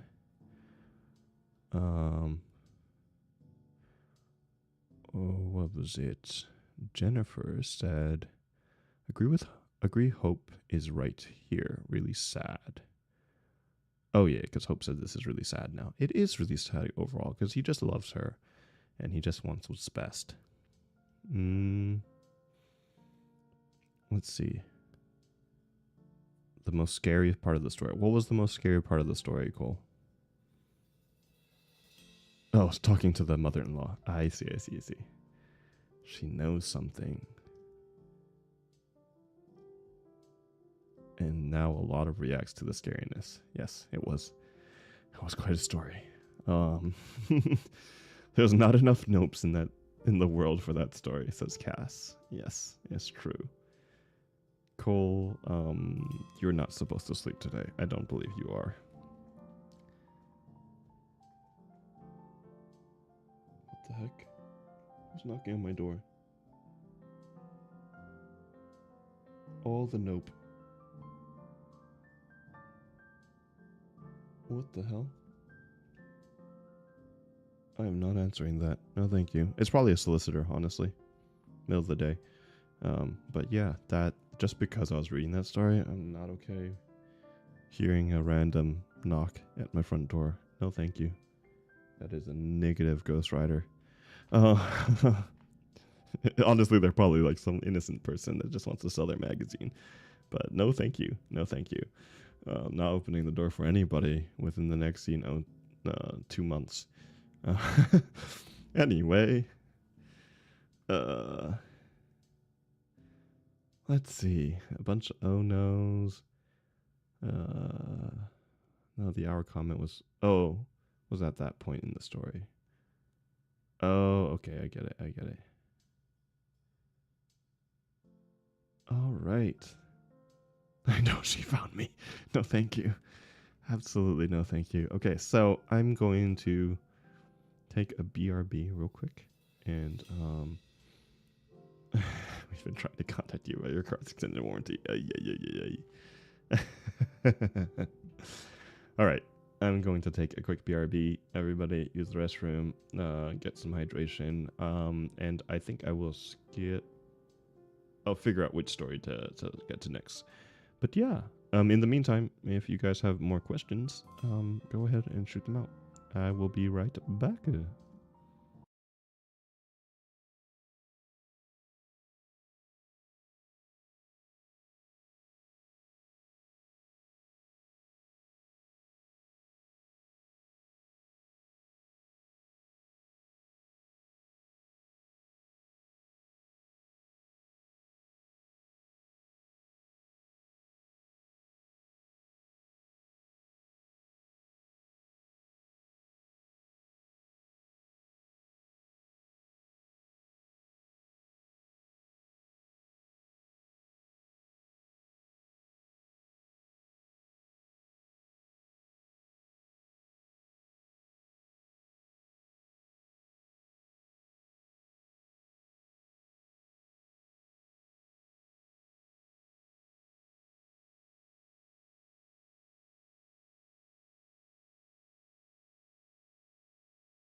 Alrighty. I'm back. Did everyone get some hydration? Let's see, what are people arguing about now? Huh. So, everyone's favorite pizza order? Cole says chicken barbecue. That's based. I'd like to spread the word of our Lord and Savior. No, thank you. Lord and Savior Satan. Exactly. No, thank you. My ex was a youth pastor, so no, thank you. Yep, I get it, sweetie. Oh, Cass says ricotta and jalapenos. Not bad, not bad. That is an interesting one. I will agree with Sweetie on that. Zaylee's favorite is Hawaiian pizza. Oh. Dom says, damn Cass, you bougie. Oh, and Dom says, and damn Zaylee, you wrong. Sweetie says, yes, fellow Hawaiian fan. Cole says, maybe cheese and pesto. Ooh, I love pesto. So this is, if I'm wrong, let me be wrong, because I'm a die on this hill. Cass says the pesky Jehovah's Witnesses. I mean, probably. Sweetie says, same Zaylee. Zaylee's in game. Of course, of course, of course. Let's see. Sweetie said, yeah, a couple of guys knocked on my door at 9 p.m. I don't know why I answered. Cole said, I can eat Hawaiian as long as I get rid of all the pineapples. Isn't that the point? Then you're just having a ham pizza. Yeah, thank you for the welcome back, Kirby. Jerry said, no hydration acquired this time, but I did get some delicious pasta. Oh, what type of pasta? Cass said, what? Ricotta and jalapenos is a good combo. I think that's a good combo. It's just unique. Alfredo chicken and extra cheese. Oh, that sounds amazing. Cheese and pepperoni. Actually, that's me too. I will go cheese. And that is basic, but I love it, and I will go cheese and pepperoni. I'll add some peppers too. Gotta be spicy. I love spicy food. Ooh, deep dish. You got a deep dish. You a Chicago fan, or are you from Chicago, Hervey? Actually, don't answer. We don't dox areas and stuff. But you know, Chicago deep dish pizzas. Jerry said, I mostly just get cheese, but sometimes I spice it up with some mushrooms. Ooh.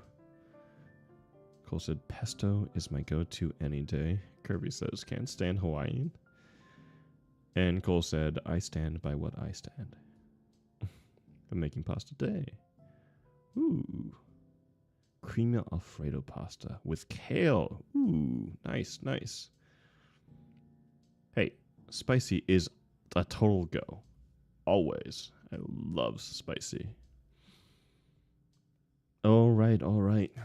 So, we should head into the next one. But since we are 2 hours in already, I wonder if I should...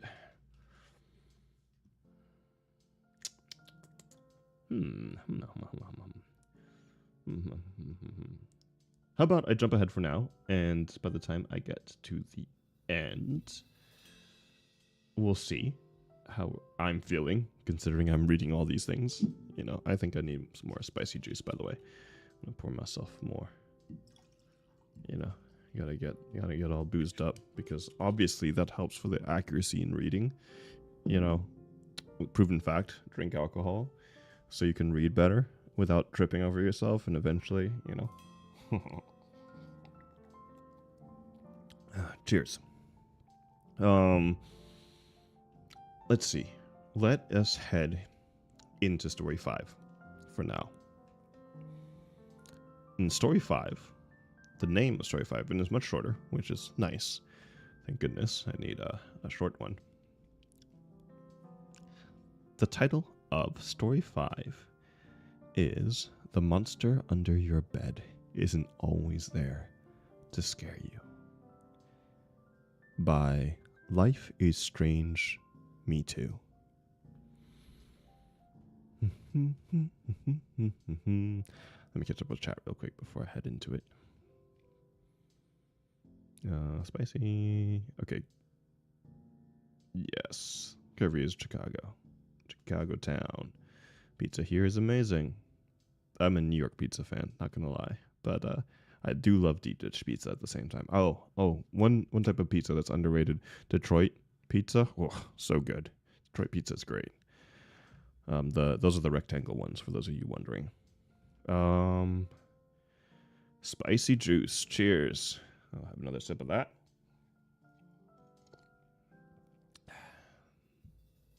Can we have a part 2 of this? Maybe at one point. There's so many like ideas and things that I have to float through. I don't want to promise anything, but I do enjoy this. Cole says not under the bed again.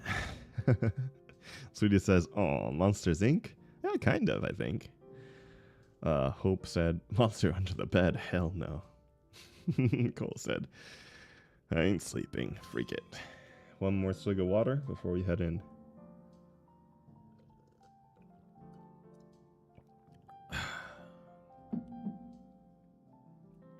And here goes nothing.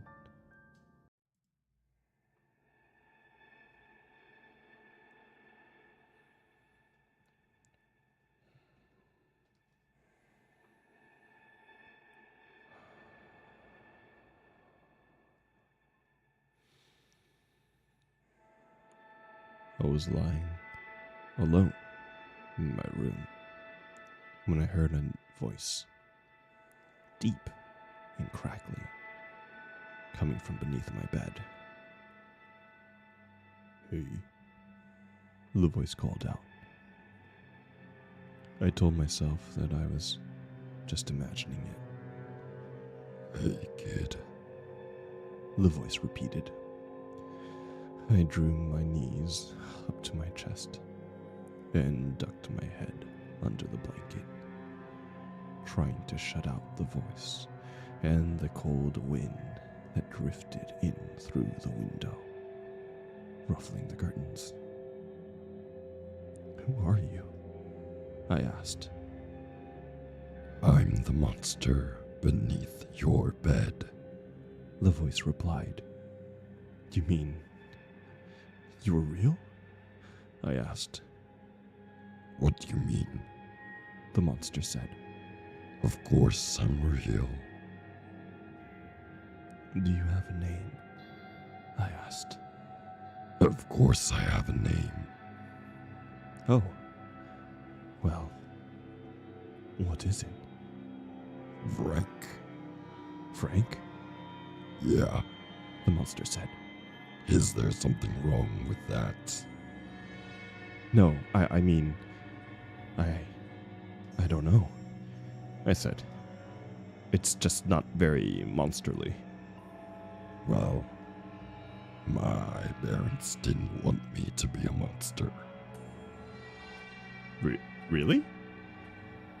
What did they want you to be?" "A dentist." "That's funny," I said. I could feel myself beginning to smile. "What do your parents want you to be?" "Oh." "What do your parents want you to be?" it asked.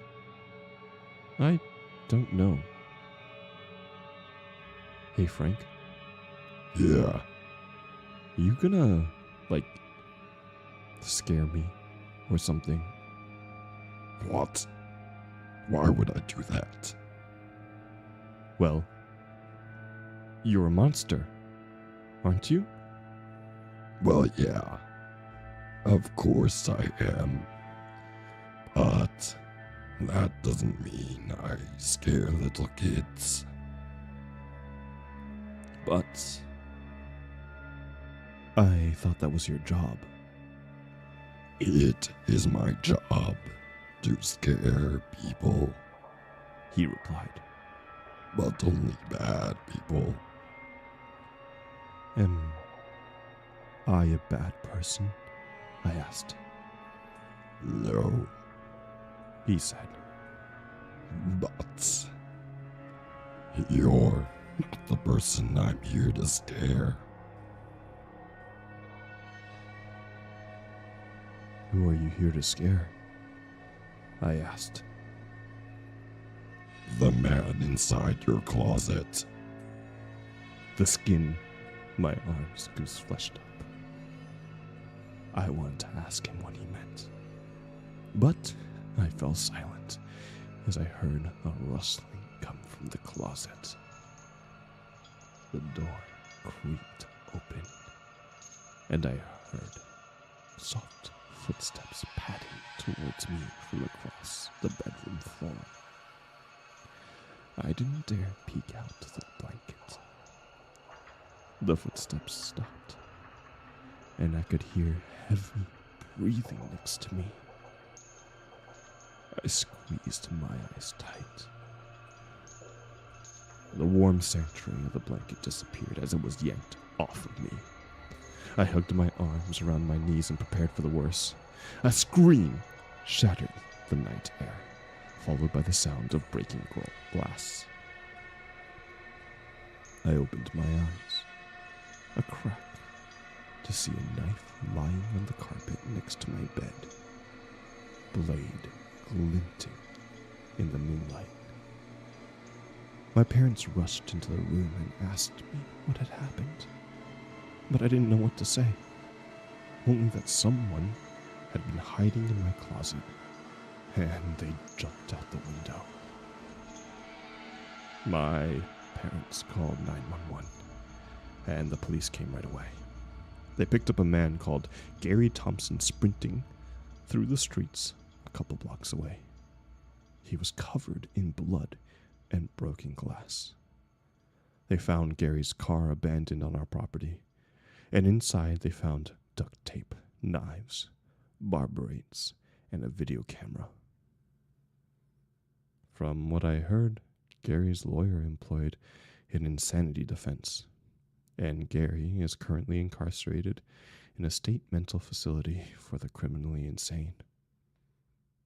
I never heard from Frank the monster again, but the officer who arrested Gary told me that he sleeps on the floor of the facility.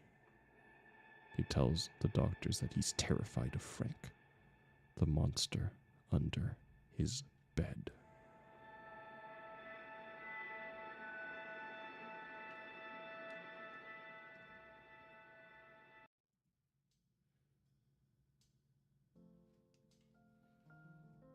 Oh, that was a sweet one, wasn't it?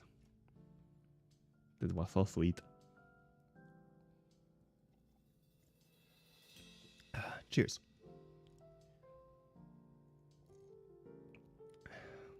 I know, right? It's so wholesome. So wholesome. Having, this protector of a monster under your bed that I did the Venom voice for. So imagine, a symbiote under your bed, fully like grown, but somehow not like completely lifting your bed up because Venom is kind of big.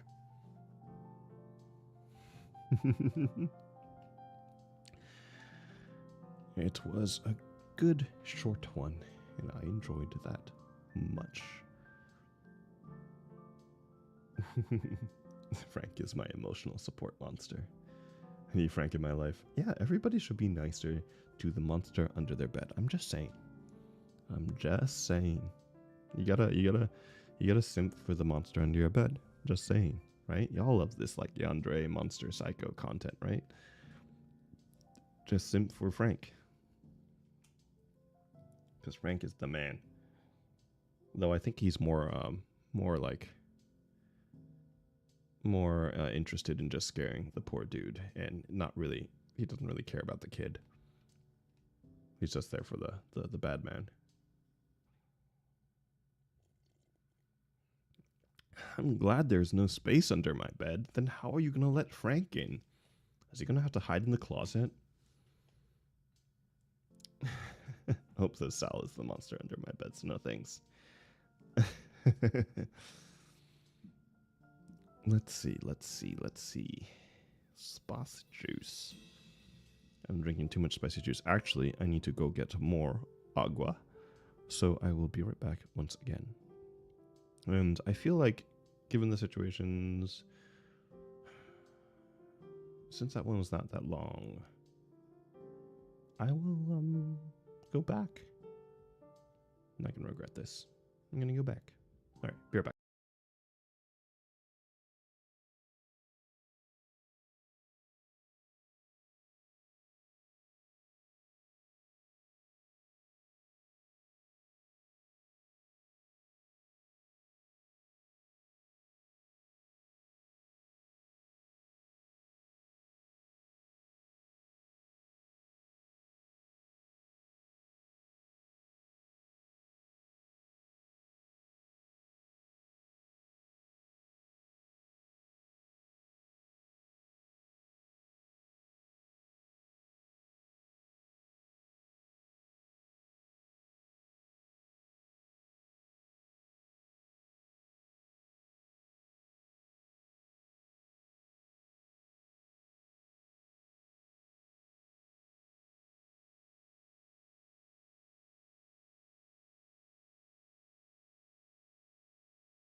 All right, all right. Ooh, best pickup lines. That is quite a topic there. Unfortunately, my best pickup line only works in the form of um, written, and it only works in a place where full emojis work. And I don't think YouTube has set emojis, so none of that. No, none of that for me. Sadly. But I would love to hear some of y'all's pickup lines.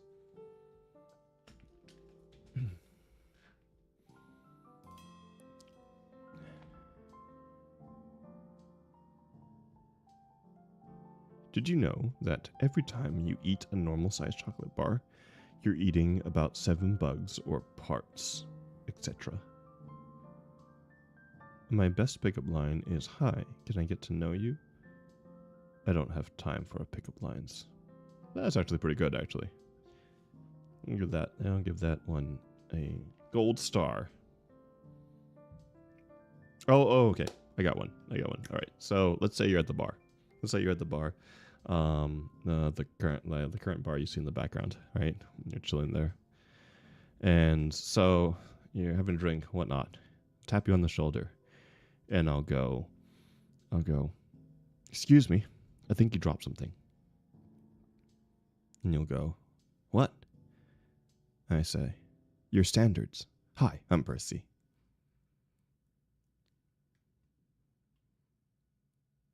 Moving on to the next one. Jennifer says, I don't care.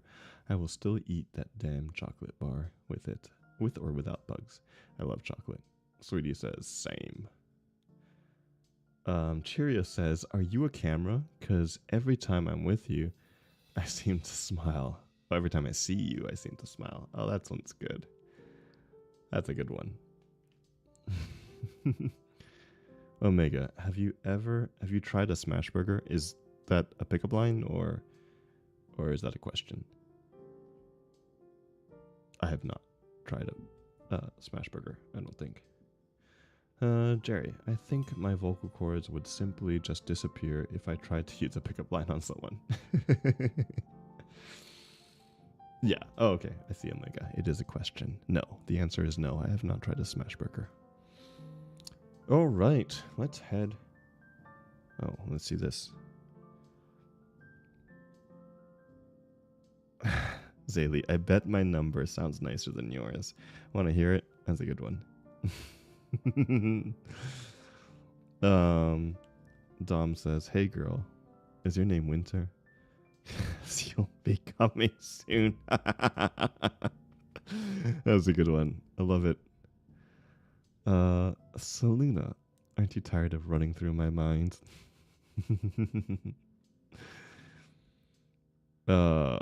Jennifer said, when I met my hubby, I said, what's cooking good looking? And you were not lame. It landed you your hubby, didn't it? I think it says, I don't do pickup lines. I know, Cass, tell him. Cheerio, why are you not using the bonking stick on Dom? That reminds me, you got to set up a dating profile.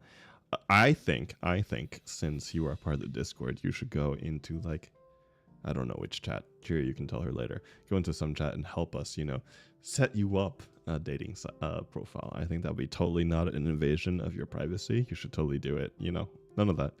We'll drop all the best like one-liners and zingers you can put in your bio. Cheerio. Touch a shirt. Is that boyfriend material? Oh. Tom says I have been bonked. Jennifer says, yes, it did. Been married for 13 years. Wow. That is impressive. That is very impressive. Congratulations. Omega, would you date a gamma monster? What is a gamma monster? Like the Hulk? Like gamma rays? The Hulk? Would I date the Hulk? No, I probably wouldn't.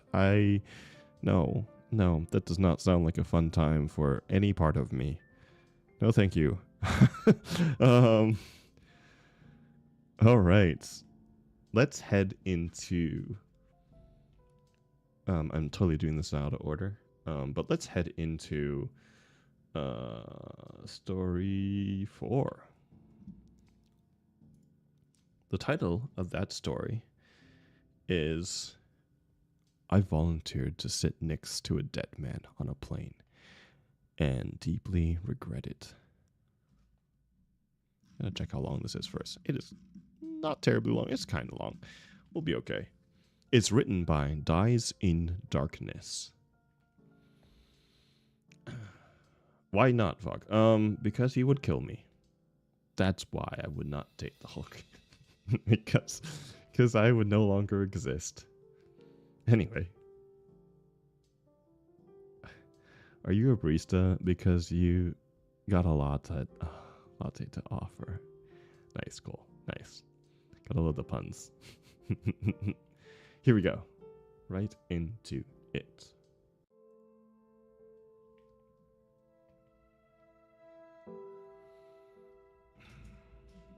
I'm gonna take another sip of juice before I get into this.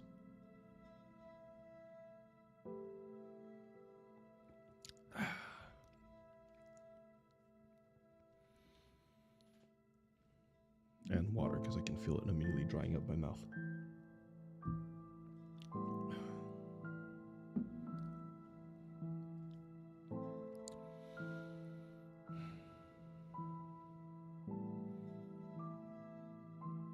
The man in seat 43A died halfway across the Atlantic. I was sitting near the front of the plane, just behind first class, and couldn't really see the commotion, but I heard someone gasping and retching, loud at first, then quieter and quieter. A flight attendant got on the PA and asked for any medical professionals among the passengers to help. I guess there were none. After a few minutes, the man's sounds deteriorated to a sort of gurgle, then silence. Then it was over. His name was Molyneux, and he was old, but not that old. And it was likely a heart attack, aneurysm, drug reaction, or God's will, according to the conflicting nth band reports that filtered down the plane from row 43, where a flight attendant simply buckled the newly deceased back into his window seat and covered his face with a complimentary airline blanket. The pilot got on the intercom and told us the plane would be turning back to New York due to a tragic medical situation involving one of our passengers. Folks, we're looking for a volunteer willing to sit next to the deceased while we return to our originating airport. The pilot continued. This flight is entirely full, and the person sitting there now isn't feeling comfortable. It's an aisle seat, and it will only be a few hours before we're back overland. Not sure why I volunteered. Probably some combination of exhaustion, altruism, and morbid curiosity. My vacation plans were shot anyway, I figured, so why not take the most interesting seat on the plane? The flight attendant thanked me profusely, as did a queasy-looking teenager who took my original seat. I picked up my handbag and shuffled down the aisle to the very last row of the plane.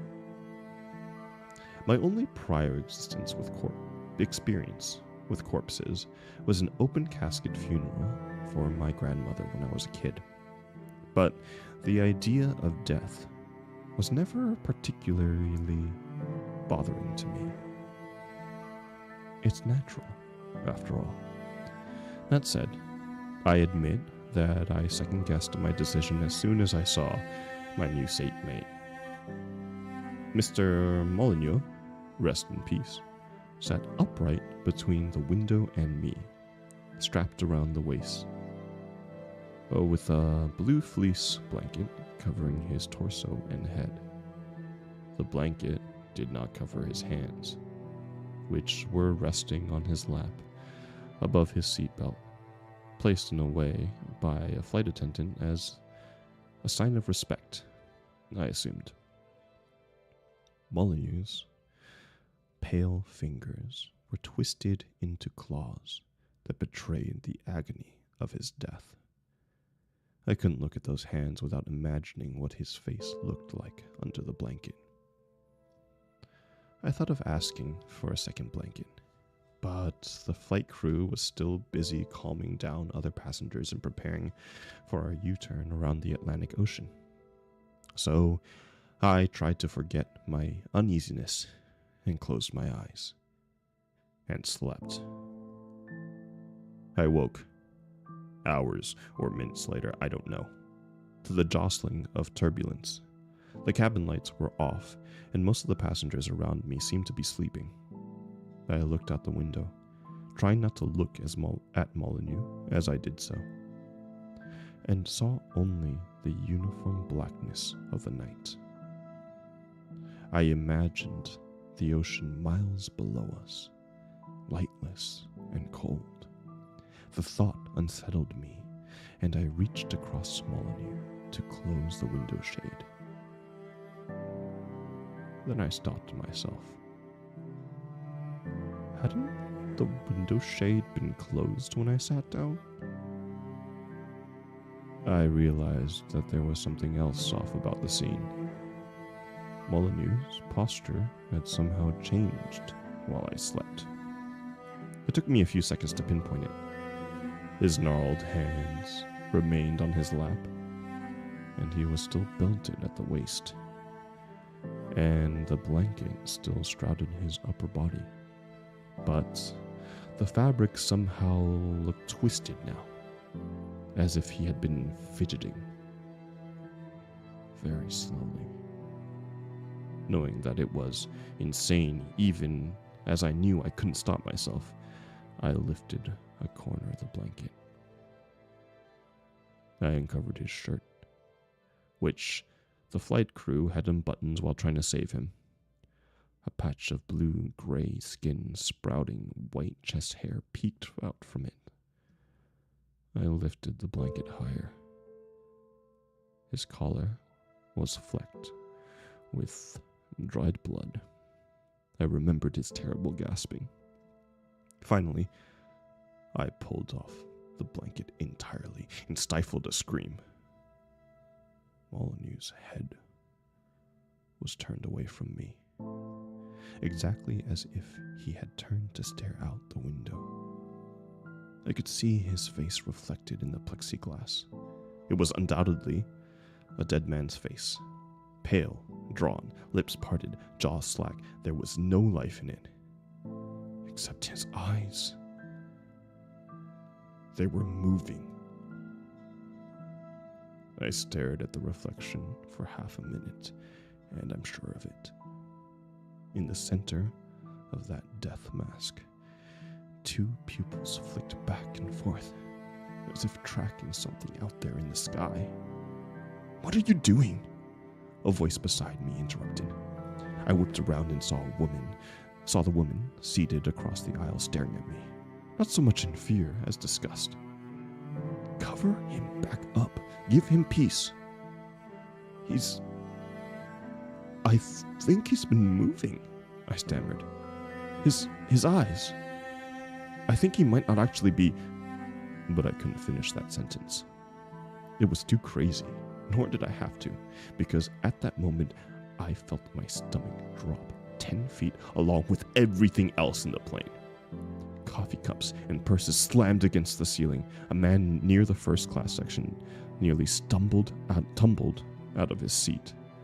I heard call lights go off all over the plane as passengers were jolted awake in panic and confusion. Passengers, please take your seats, buckle in, and secure any loose items, the pilot said over the PA, sounding shaken himself. The weather along our flight path is clear, and no planes in the area are reporting turbulence, so I'm not sure what this is, but we should be through it momentarily. Even as he spoke, the mild background shaking I'd felt since waking up became noticeably more violent. The woman across the aisle began fumbling for her seatbelt, no longer paying attention to me or Molyneux. I forced myself to look at him again. The jolt must have caused him to pitch forward at the waist, his head colliding with the seat in front of him. But Molyneux's face was still turned toward the window. His neck twisted at such a sharp angle, I worried it had snapped. I looked at his hands again, in the parlor of his skin. 3 flight attendants and a dozen passengers had witnessed this man's death, and I could not rationally imagine that they were mistaken. And yet, in the reflection of the window, his eyes left to right, left to right. I had heard that strange reflexes sometimes kick in after death. Limbs flailing, headless chickens running, nerves clearing out the last backlog of instructions from the brain. But the eyes, I had never heard of that. I made myself look past the unsettling reflection at the sky itself. It was still dark, moonless, and cloudless, but the atmosphere seemed to have taken on a strange hue, a very dark green, like pea soup fog. I thought I could see vague shapes swirling around in the muck, though it might have been an optical illusion. I recoiled. I desperately wanted to be anywhere else right then. But the rest of the cabin was approaching a state of pandemonium. Flight attendants were hurrying up and down the aisles, attending to spills and bruises. Even as they tripped and staggered, the entire plane was shuddering like a barrel going down the rapids. A series of jolts sent Molyneux's upper body swinging back and forth like an upside-down pendulum. He was thrown backwards into his seat, then sideways into me, a horrible feeling that I will never forget, and then the opposite way, his face slamming directly into the window, where it came to rest. That was enough for me. I unbuckled, leapt out of my seat, and locked myself in the bathroom directly behind me. I would cower on a toilet for the rest of this hellish flight, then spend another minute sitting with Mr. Molyneux. This plan worked for about half an hour or so. I braced both my arms against the bathroom walls and listened to the chimes of flight attendants' call buttons, the whine of jet engines, and the growling of the sky. I tried to calm myself by visualizing the skyline of New York, the JFK airstrip, a calm descent. But then I imagined Molyneux's window, his face mashed up against the glass like that of a little boy's, his dead eyes searching the night. The captain's disembodied voice called me back to reality. He sounded outright scared now. The PA kept cutting in and out. Extremely anomalous weather. Need everyone in their seats in the emergency position immediately. If we depressurize. The turbulence stopped for 4 or 5 seconds, and then suddenly it felt like I was inside a washing machine. I bounced against the walls of the bathroom, landed on the floor, and I could barely manage to get the door open and crawl on all fours to the aisle. All 3 flight attendants were down, sprawled on backs and bellies in between the seats. Some of the overhead luggage bins had burst open and spewed baggage out. Many of the passengers were weeping, a few prayed, and through it all, the plane would not stop shaking. I heard a series of small bangs above my head, and I felt something wet on my cheek. Every single soda can in the galley had exploded. I climbed into my seat and belted myself in, having briefly forgotten about Molyneux in my terror. But he was still in his seat, of course, whipping back and forth like a flagpole in a hurricane, headbutting the window so hard that I could see the plexiglass balloon outwards and rebound every time. I became worried that he cracked the window, though that's supposed to be impossible. So I overcame my revulsion and grabbed his shoulders, but I couldn't restrain him. Again and again, his head hit the window. I began to fear that it was not simply the motion of the plane that compelled him. No one else on the plane was watching this. Some of the passengers had rallied and were trying to pull the injured flight attendants out from the aisle. Others were whispering goodbye messages on their phone. I heard something crack beside me and hoped desperately that it was Molyneux's skull and not the window. Outside, I could see that the green fog was alive and swirling amorphous shapes. Another explosion. Not pop cans this time, but pressurized oxygen escaping into the sky. Molyneux had managed to smash out both window panes in one final blow. Now, his mangled head was hanging outside the plane, and the rest of his body was straining to follow it, restrained only by his seatbelt and the width of his shoulders. The alarm went off in the cabin, and a jungle of oxygen masks fell from the ceilings. I put mine on at once, but heard other people screaming. Some passengers were trying desperately to get masks on the incautious aircrew, but the plane was shaking more violently than ever, and loose debris was flying up the aisles toward my row, toward the hole a dead man had made in the airplane. "Cabin breach," said the pilot. "Limited oxygen backup. So I'm trying to descend to a safe altitude, but hard to do that in this storm, or whatever it is. God be with us."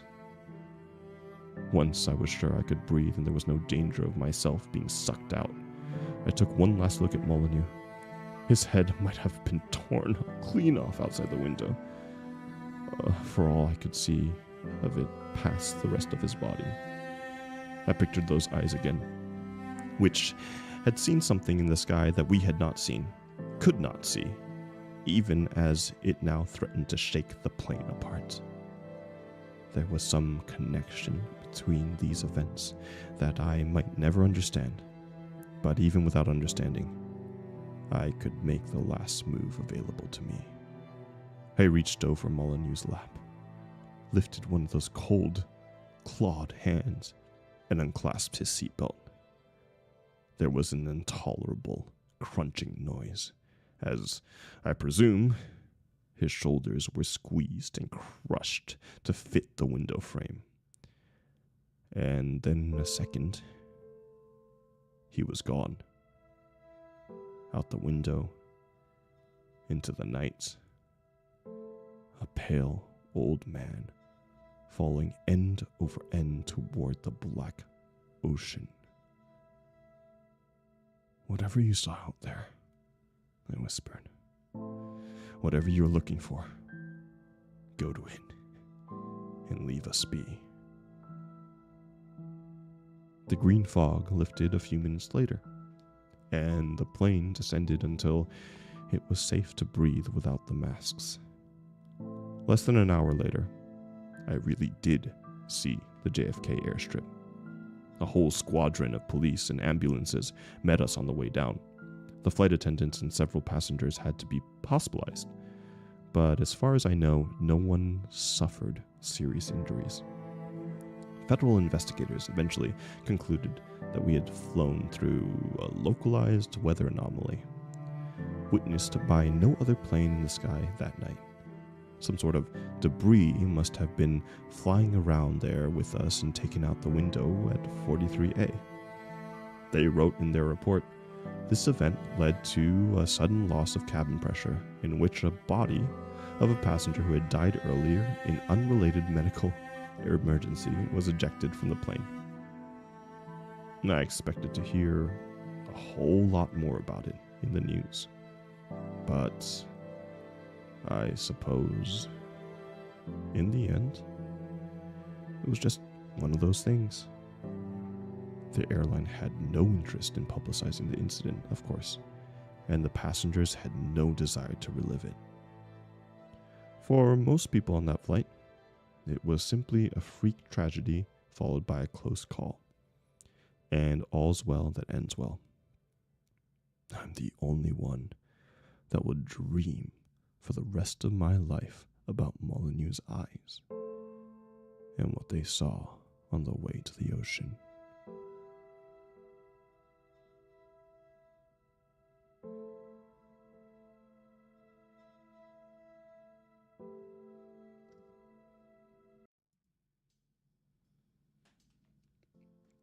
Alrighty. Stretching time.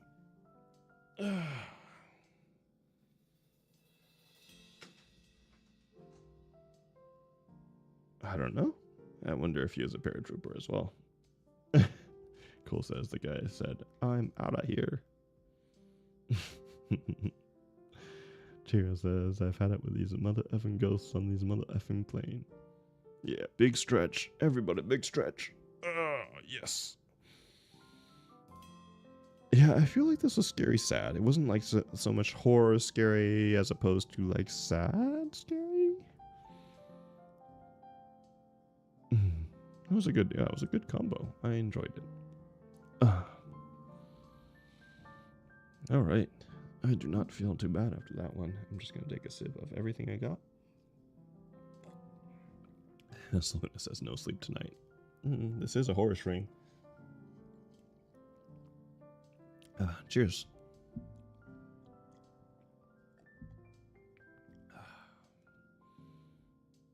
The Lynn one was tragic. It's very true. It's very, very true.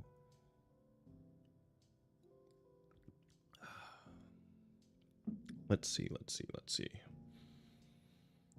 Let me check this one. This one's pretty short. Yeah, we'll do all the stories that we planned on. All right? And we're going to head straight into the next one.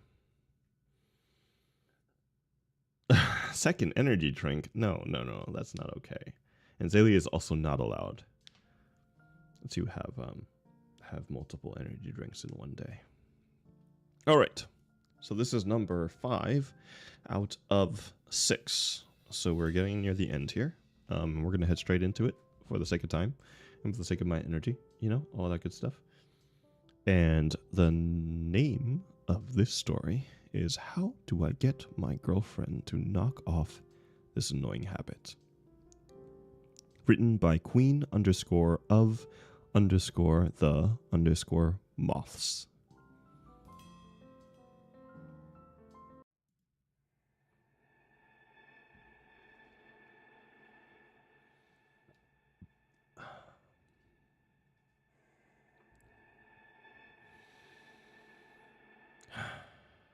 So, I've been dating my girlfriend for almost a year, and last month we moved in together.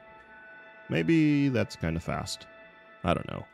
My parents sure thought it was, but honestly, everything was great in the beginning. We got along really well, and we've never had more than a brief argument.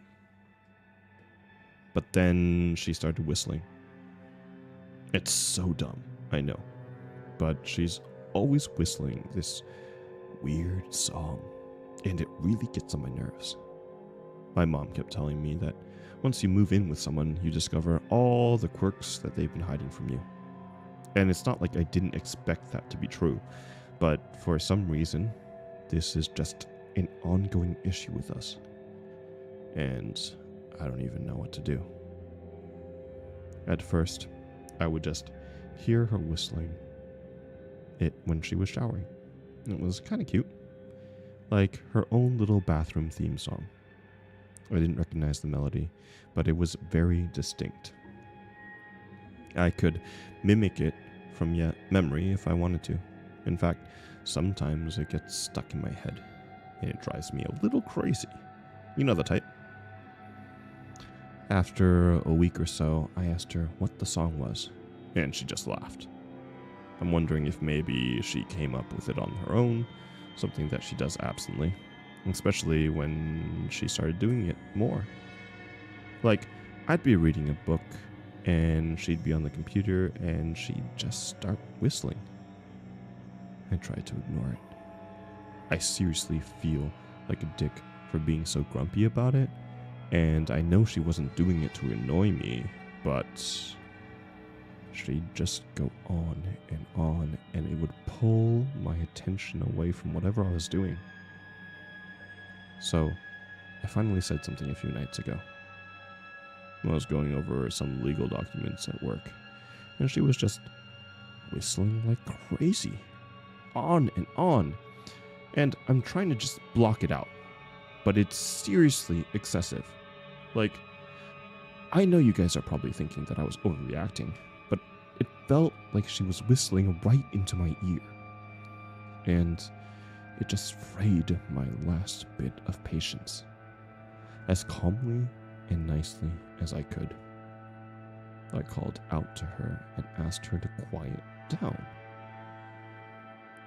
She didn't reply. I asked her again, and she still didn't answer. So I left the bedroom, and I found her in the living room watching a movie. She wasn't whistling anymore, and for some reason, that really irked me.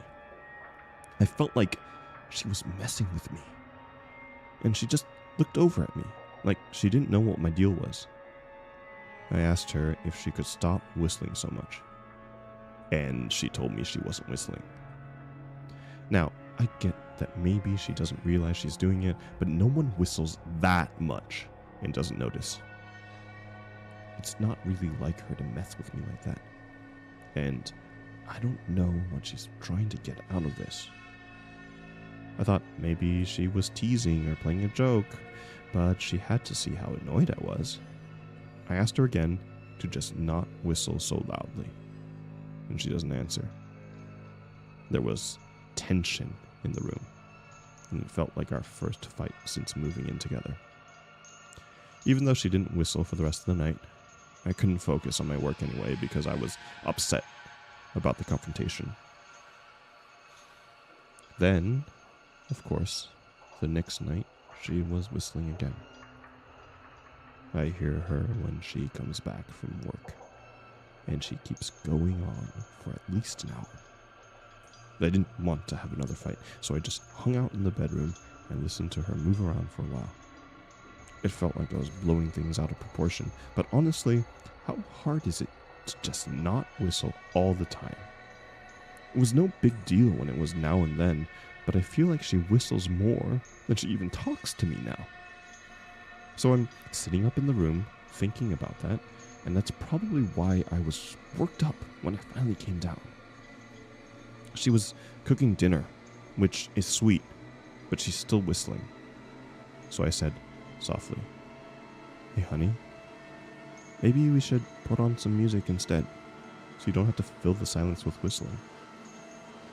I tried to play it off like a joke, but I knew she'd probably see through it and get annoyed again. She didn't even turn to face me, just huffed and kept cooking. After a minute, I told her I was sorry about the other night, but the whistling was just sort of strikes my ear wrong. And if she could try not to whistle so much and so loudly, it would make my life a lot easier. I feel like I was being fair. I know it seems controlling and nitpicky, but it was bothering me a lot. We all have our things, you know? I try not to chew loudly at the table because it bothers her. So why can't she just stop whistling sometimes? For me. But she totally freaked out. She turned around and told me that she wasn't whistling and she didn't know what my problem was. At that point, I don't get why she was doing this. It obviously wasn't funny for either of us, and she seemed genuinely upset. So I don't know why she kept provoking me. I asked her what her deal was, why she was so defensive about the stupid whistling, and she just told me to shut up. She told me she was sick about talking about it, and I was the one being unreasonable. I never get mad at her. But I just snapped. I told her to stop whistling before I lose my mind. She called me crazy. Just because I was getting a little upset. And somehow, that was all I could take. I grabbed one of the cast iron pans from the stove and swung it at her head as hard as I could. She fell over and smashed her head on the counter. But I swung the pan again before she hit the ground. I think I hit her maybe 3 or 4 times. I don't remember. But I felt horrible. There was blood everywhere. And her jaw might be broken. No. I think it is for sure. I couldn't believe I'd lost my temper like that. And I have no idea how we can move past this. I feel so ashamed for letting things get physical, regardless of how much she might have been provoking me. But here's the kicker. She's still fucking whistling. And I asked her to nicely to please stop. But now, she won't even pause. For 2 days, she's been lying on the kitchen floor with her eyes rolled back and her mouth hanging open, but just marinating in congealed blood, and she's still fucking whistling. I don't know what to do. I don't want to break up, but this is too much. I just need her to shut up. Just shut up. Just shut up. Just shut up. Just shut up!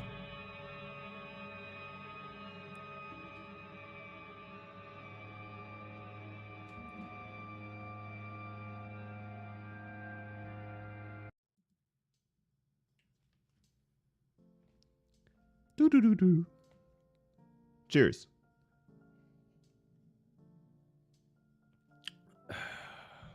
I need more wine. I mean, you know, spicy juice. You know, spicy juice is what we say here.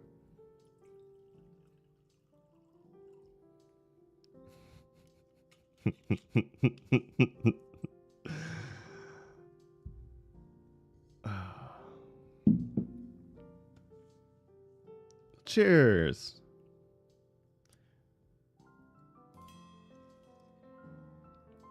It was totally slaughter coated.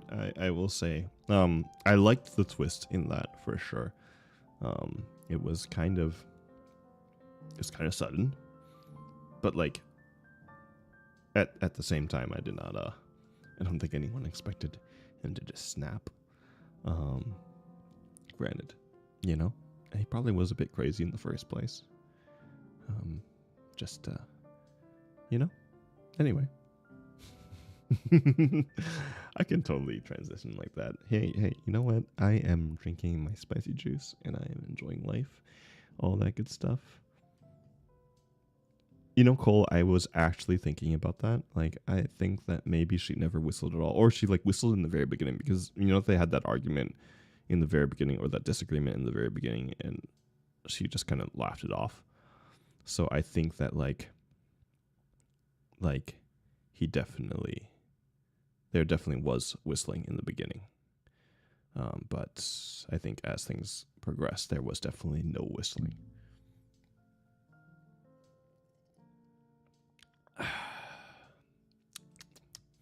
Mm, good spicy juice. Alrighty, y'all. Am I a cute drunk? No, I don't believe so. I believe I'm a bit obnoxious. Yeah, I would say so. I'm a bit obnoxious, and outspoken, and brash is how I'd like to put it.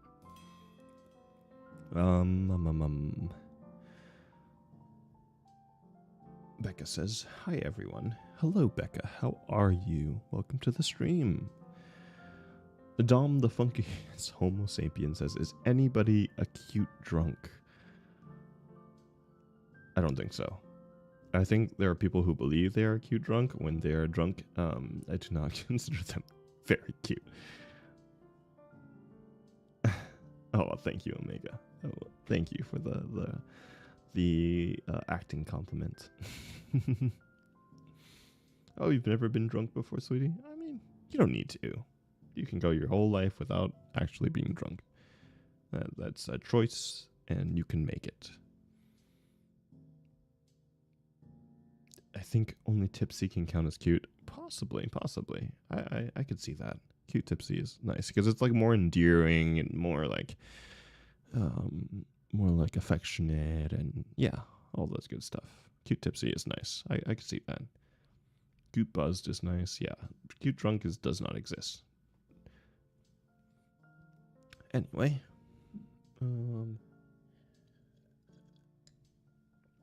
we should head into the last one unless anyone has actually. Let's take a quick be right back and get some water for everybody, and then we are going to head into our final story. So I will see you guys in in the meantime, if you have any more questions, please drop them in the chat. BRB.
The final countdown. Do do do do do do do do do do do do do do do do. Let's see. Let's catch up.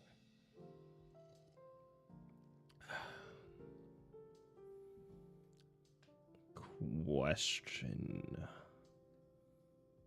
I'm looking for the question. What are we doing today, guys? We are in a stream. Listening to a stream. That's what we're doing, Becca. Oh, you're playing Piccolo. That's nice. Which song are you playing, sweetie? Meanwhile, Cole's out here whistling and you're starting to get scared. Are you going to be violent to Cole? Is that what's happening, Zaylee? Is that what you're scared of?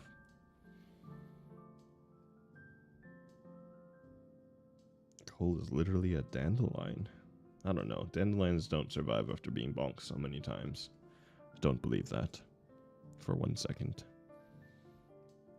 Okay, since there are no questions really, we are going to head into our last story. It was a good one. I like it. It's not that long, but I really like it. And this story is named The Climb and is written by Bored and Poor.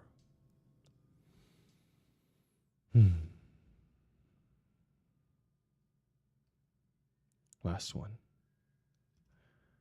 Drink your water. Cheers for your juice. I'm gonna drain it actually.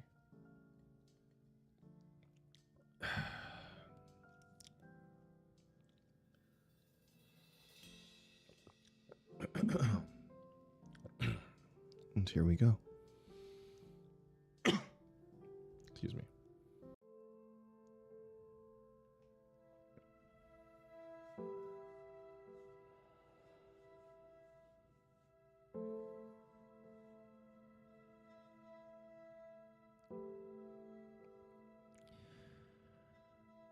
I want you to kill her. The voice echoed. Low, monotonic, unwavering. In front of me was my mother, crucified haphazardly upon a ramshackle wooden cross. Rivets were driven through each palm, with rope fastenings in place and around her ankles and shoulders to keep her in position. Her eyes, red and cracked from exposure, pulled open by tape to reveal pupils dilated with fear. Her mouth was sewn shut, muffling her tired pleas. This is hardly in existence, the voice licked. I surveyed my surroundings. I was in a small, square room with metal walls no larger than my studio apartment. The roof, however, was missing, replaced by an empty void that seemed to stretch endlessly into the darkness above. About 5 feet in front of me was my mother, writhing weakly against her restraints. 5 feet behind her, an impossibly tall ladder stretched into the abyss. What are you waiting for? As if you care, the voice prompted. Who was talking? Where was this voice coming from? Its warm presence swaddled me like a warm blanket. In one swift surge, the gravity of the situation dawned on me. I didn't know where I was. I didn't like being lost. I felt the kick of adrenaline into my bloodstream. My heart beating against my ribcage, my hands clammy. I clenched them repeatedly. Open, closed, open, closed. I needed to get out of there. End her. My gaze dashed to my right hand, side, and to a surgical stand stocked full of pain-inflicted paraphernalia. A knife, a rope, a pistol, razor blades, full needles, strange pills and powder, an arsenal fit to maim, disfigure, destroy. I reached for the razor blade. I could cut the stitching on my mother's mouth, garner some insight into what the fuck was going on. My mother always knew what was going on. With the razor blade in hand, I walked gingerly up to my mother, whose eyes lit up as I approached. And through all the pain, tears, and stitches, as I drew closer, she smiled. I held up my left hand to coddle my mother's face, with the razor blade still pinched in my right. And as she nuzzled her face into my palm, I cracked. I wept harder than I'd ever wept before.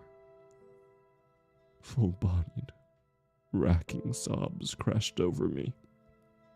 Because it didn't matter how bad anything got. It didn't matter how broken the situation or how broken the person. My mother was just happy I was there. I steadied myself and lifted my right hand, trembling as I grew closer to her face, ready to pick away at the stitches to the best of my ability. The first few snapped, then the next, until all the stitches had been split and I had liberated her mouth from its cage. I exhaled raggedly, leaning back to look deeply into my mother's eyes. Mom? But as tears fell down her cheeks, through her warm, loving smile, she uttered one word. Climb. I peered past her towards the ladder, then looked back towards her for reassurance. It took a slow, simple nod to realize that this is what I had to do. And as I walked slowly towards the ladder, she murmured one last thing. I love you. I love you too, Mom. I never said that enough. Then, with razor blade still in hand, I climbed. I climbed with determination, climbed for what seemed like hours. I climbed past broken rungs, and even when I was tired, I kept on climbing. I cried as I climbed, but I pushed through, with snot dribbling down my chin and tears clouding my vision. I reminisced as I climbed. I climbed through good memories. I climbed through bad memories. I climbed through the time I had the flu and my mother came around to do my laundry. And I climbed through that time my girlfriend cheated on me. I climbed because I was sick of this dark room. I climbed to make my mother proud. And as I climbed, the darkness subsided, opening itself up to light. I could see where the ladder ended now. I could see my way out. As I placed my hand on the last rung of the ladder, I pulled myself up and over the edge, and I was overcome by brightness. The light subsided, and as I got my bearings, I found myself on my back in my bathtub, still clutching the razor blade. Urgent knocking on my bathroom door roused me from my daze. Are you all right? Your sister called. We're worried about you. It was my mother's voice. I got up out of the bathtub and placed the razor blades back on the shelf, walking towards the door. And as I flung it open, she looked at me. She looked at me and she knew. She held me in her arms and we sobbed. I wouldn't know how to live without you, she whimpered. My climb had just begun.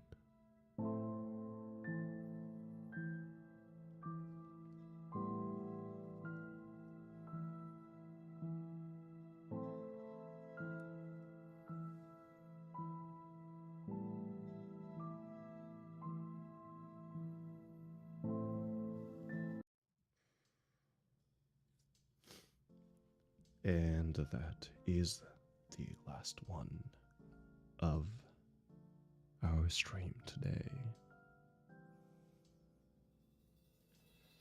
I think I need some more wine after that. I'm having problems speaking, and you know I must be a little buzzed at this point.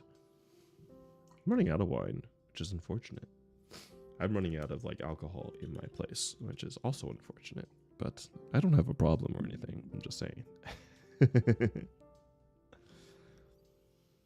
Anyways, you can see why I might have saved that one for last.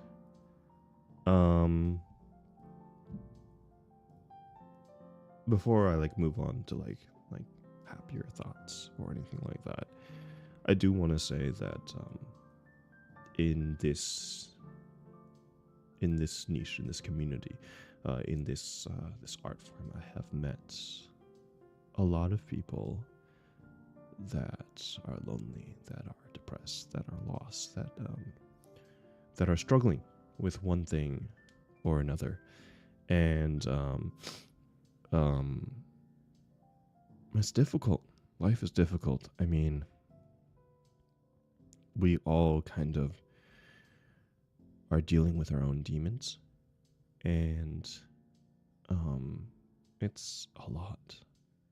I think the biggest thing for people who deal with suicidal ideation, the biggest issue is that they don't reach out. They think they're alone. The truth is they're not. But it's hard to see past that haze when you're in it, right? So if any of you have any thoughts, anything that you struggle with, I would encourage you to reach out to people in your life, to touch base with people who you think may not really care, but actually do care. And I think you may be able to find just a little bit of love. And maybe that's all you need to continue your climb. You know what I mean? Anyways, cheers.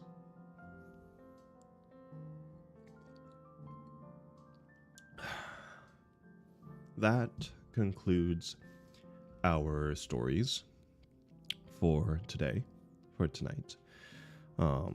For whatever time zone you happen to be in, whether it's morning or whatnot. It's been a year. Today marks a year. That's kind of crazy. It's actually really crazy. If you've been following my stuff for a while, you'll know that I got into ASMR because my my day job, which is TV and film. I've said this on my channel before. Is Was in the middle of a strike, and there was a big shutdown across the industry, for good reason. People were fighting for good causes, and it took a long time. But during that time, there was no work, and I decided to pivot because I had always wanted to check out voice acting. And while doing so, I happened to stumble into this space, and I really fell in love with it. I want to say I fell in love with storytelling. I fell in love with the community. I fell in love with connecting with people on a deeper level, and being able to touch people in an emotional, real way. And that's why, like, a lot of my while, like, you know, the yandere and the psychos, they're fun.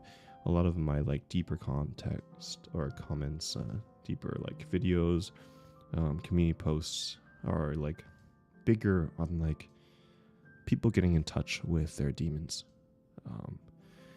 And so I hope that this community, that this space, that this channel has done that for you all.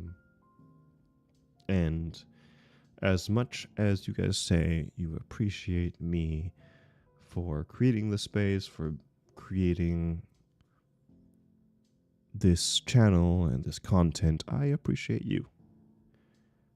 I truly appreciate you because, well, I just wouldn't be here without you guys. And I am excited to see where the next year takes us. I really am.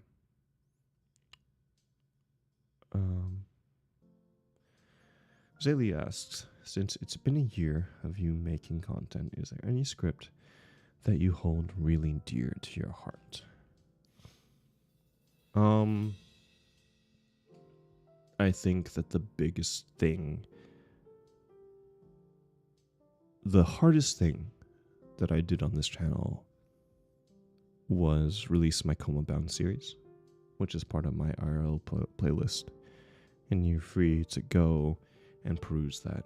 But it is a story from my life, a very real story from my life that have had some details changed for the sake of anonymity and different things like that. About a person that, for lack of better terms, saved me. And it will always be very near and dear to my heart. It's the Coma Bound series. And so, if you guys want to, go ahead and check it out. But I will... Oh, thank you, Zaylee. I will say that be prepared if and when you click on this playlist, because it is dark. There are a lot of dark themes to it, and that's just the reality of the way I grew up, for lack of better terms. So let's bring this kind of to a close. I still have more alcohol. I don't know about y'all, but cheers. Thank you for the 1 year, and I'm excited to see where things go. You guys have been amazing, and I want to, well, for everyone who's still here, I should do the traditional thing and, you know, call out each one of you and say thank you. I don't even know where to start because I'm not sure who's still here.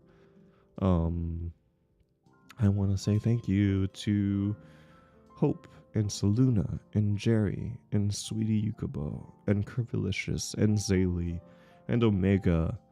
I don't know, did I miss anyone else? That's Dom. Who else is still here? And Jennifer. thank you guys so much for being here. Oh, and Cass, thank you so much for being a part of this community. And if you guys want to be more part of this community, I do have a Discord. It is in the links below this video, and it's on the links in my channel. There are several links on my channel, several links on the one below in the description of this video, being my Patreon, being my throne, anything that you feel like gifting or don't. I am just grateful for you guys being here and your support. As for the Discord, if you guys want to hang out, I am there very often. I spend a lot of time in productivity and I expect people to stay productive in that space and be respectful to the people working there, because everyone has, goals that they should and want to work towards. And I kind of want to encourage that kind of mentality in my Discord. So I'm there a lot. After this stream, I will be in general chat if anyone wants to swing by and hang out for a bit. But who knows? Maybe I'll be drinking more.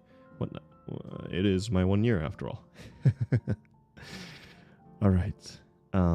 Thank you so much for being here. And thank you for this 1 year of adventure. You guys are the best. And another cheers to you, and a sip to that. Thank you all so much, and have a wonderful rest of your time zone today. Bye-bye.